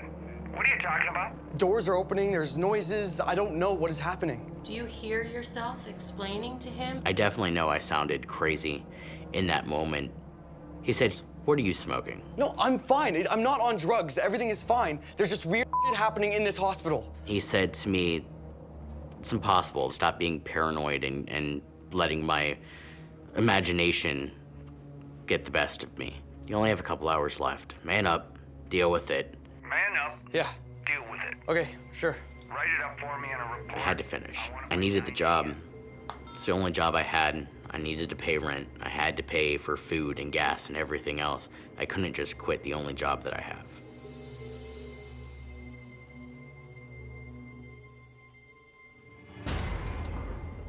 I remember watching the clock and trying to count down every minute. I was trying to prolong doing my last round for as long as possible.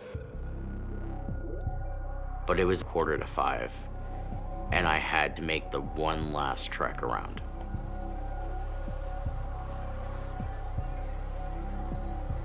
When it comes to being alone in general, most people find it uneasy. Being alone in such a large building after all of this happened, it brings a new level of just feeling so alone.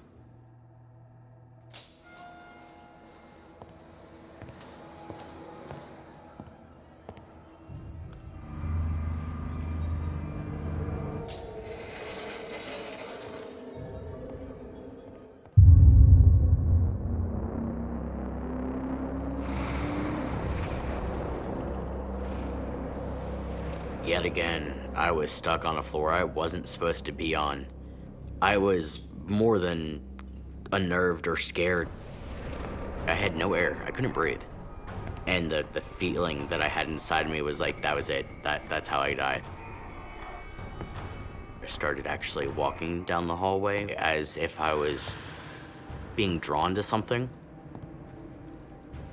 I didn't feel like I was in control of my body. I remember thinking, oh my God, oh my God. But my feet kept moving. I was in the middle of a scary movie that I didn't want to see.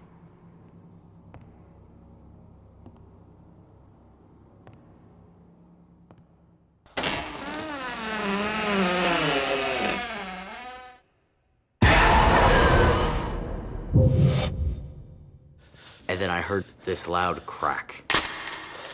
Almost like somebody had hit a baseball and the bat cracked.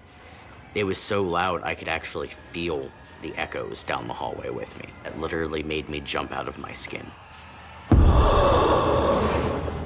I felt a hot breath on the back of my neck. It was the scariest sound I've ever heard in my life. During his first shift as a security guard at an abandoned hospital, Max Leairard is confronted by a menacing presence. I felt hot breath on the back of my neck.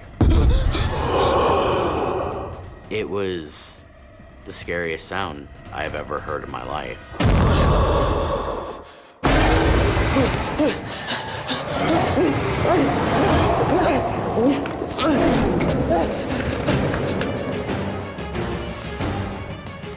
Every muscle in my body decided at that moment I was going to be a track star. I didn't go to the elevator. I hit the stairs. And I probably cleared those 3 flights of stairs in about 2.5 seconds. I left out the front door as fast as I could. I left everything as it was. I didn't grab the keys. I didn't lock anything up. I dove in my car and sat there for the remainder of my shift until the next guy came in.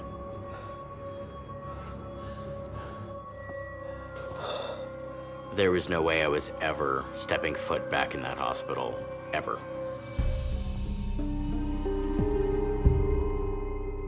Prior to that experience, I was pretty skeptical when it came to the paranormal. But after having that experience, there was no doubt in my mind I believed in the paranormal. Atlanta and the surrounding areas in Georgia are definitely known for all of the wars that have happened on their soil. That site actually used to have a military hospital on it. It wasn't the exact building, but it was the same ground, the same soil. I believe that there was a lot of energy that had just combined and accumulated over the years. So it creates a layering effect that there's this tragedy with blood and this tragedy on blood, and it keeps getting higher and higher with all the things that are happening.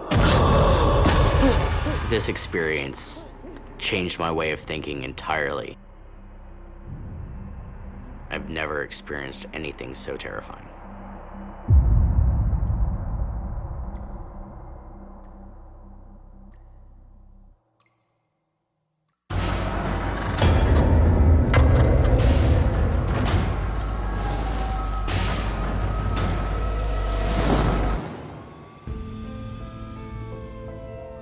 It's 2010 in Calgary, Alberta. Oncology nurse Joshua Smith is working at a large city hospital. Hey, how you feeling? You okay? I'm a bedside nurse. I work in an oncology medical unit. So you would have people with various cancers that have various problems. Maybe they're having chemotherapy or radiation of some type. We're gonna take care of you. It's a sad place at times, but it's also a really good place. You as a nurse can help them, not only with their pain, but also make them feel good. Yeah. That's what I love about nursing. When I first started working there, it was just a normal unit. Everything was good. Then all of a sudden, a couple years into it, these different events happened. Very unexplained things, and I don't know what was really going on at the time. Dr. Schechter, please report to oncology. Dr. Schechter to oncology.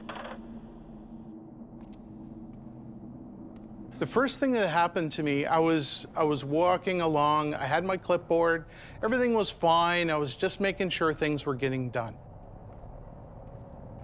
There was nobody else in the hallway, it was very quiet.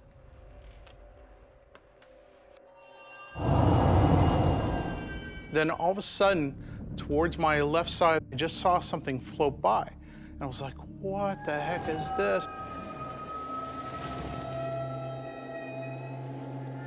I didn't know what I was seeing. It was slow, sparkly thing just floating along. And then it went towards the door. It went through the door. I still can't believe it did it. Like, it went through like it was nothing there. All the hair on the back of my neck stood up.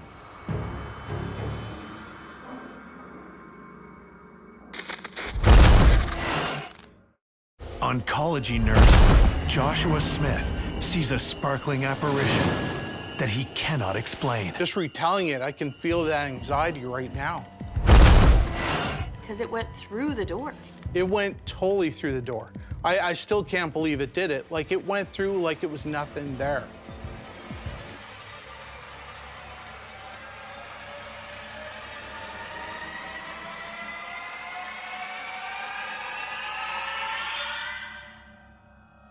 And nothing was there.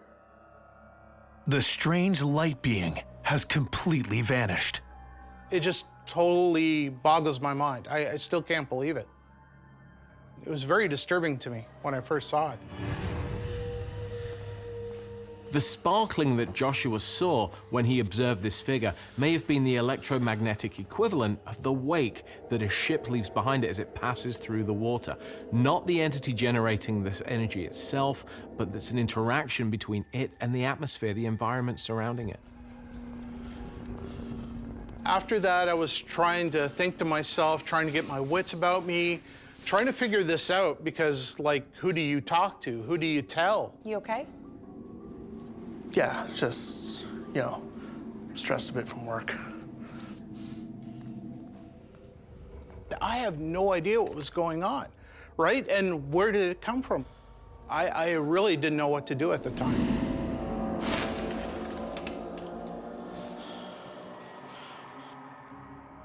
A few minutes later, Joshua's strange experiences continue. I went to see a patient on one side of the facility. She was expected to pass away soon. We wanted to make her comfortable.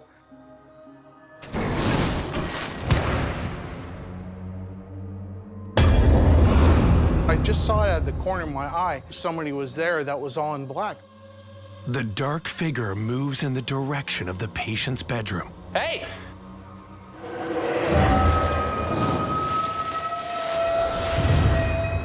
And I actually quickly ran in there. Hey! Hey!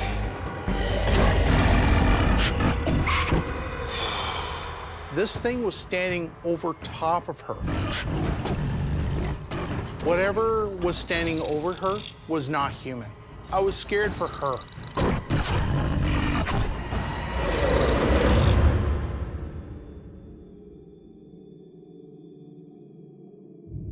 I couldn't get it through my mind that something was there but wasn't.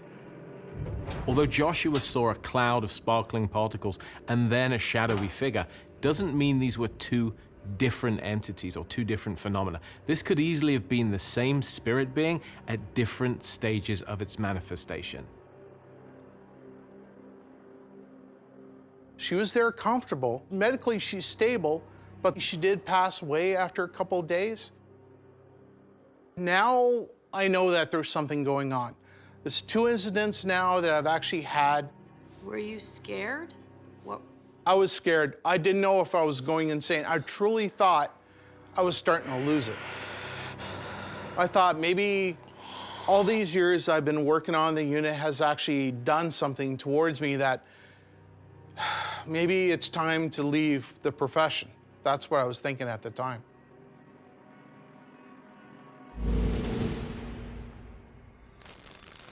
The next thing that happened was very terrifying. And even now, when I'm thinking about it, I just don't know what exactly happened.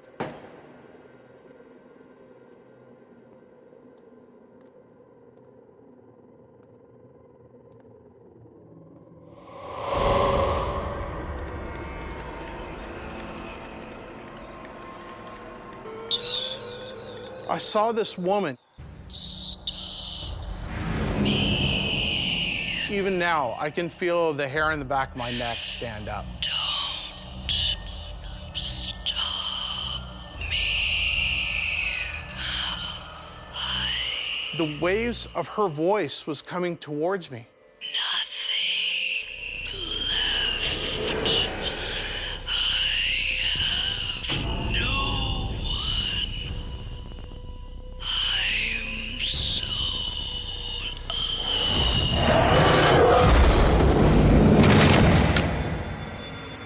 And then all of a sudden, it jumped over the side.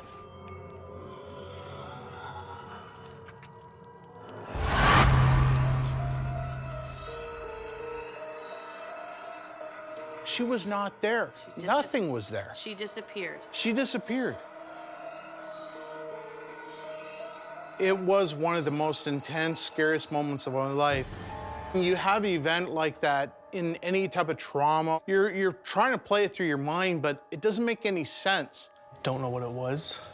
I don't understand what's happening. I actually talked to another nurse that actually works on the unit as well. As I was talking to her, telling her about what I've seen, There, and then the body disappeared?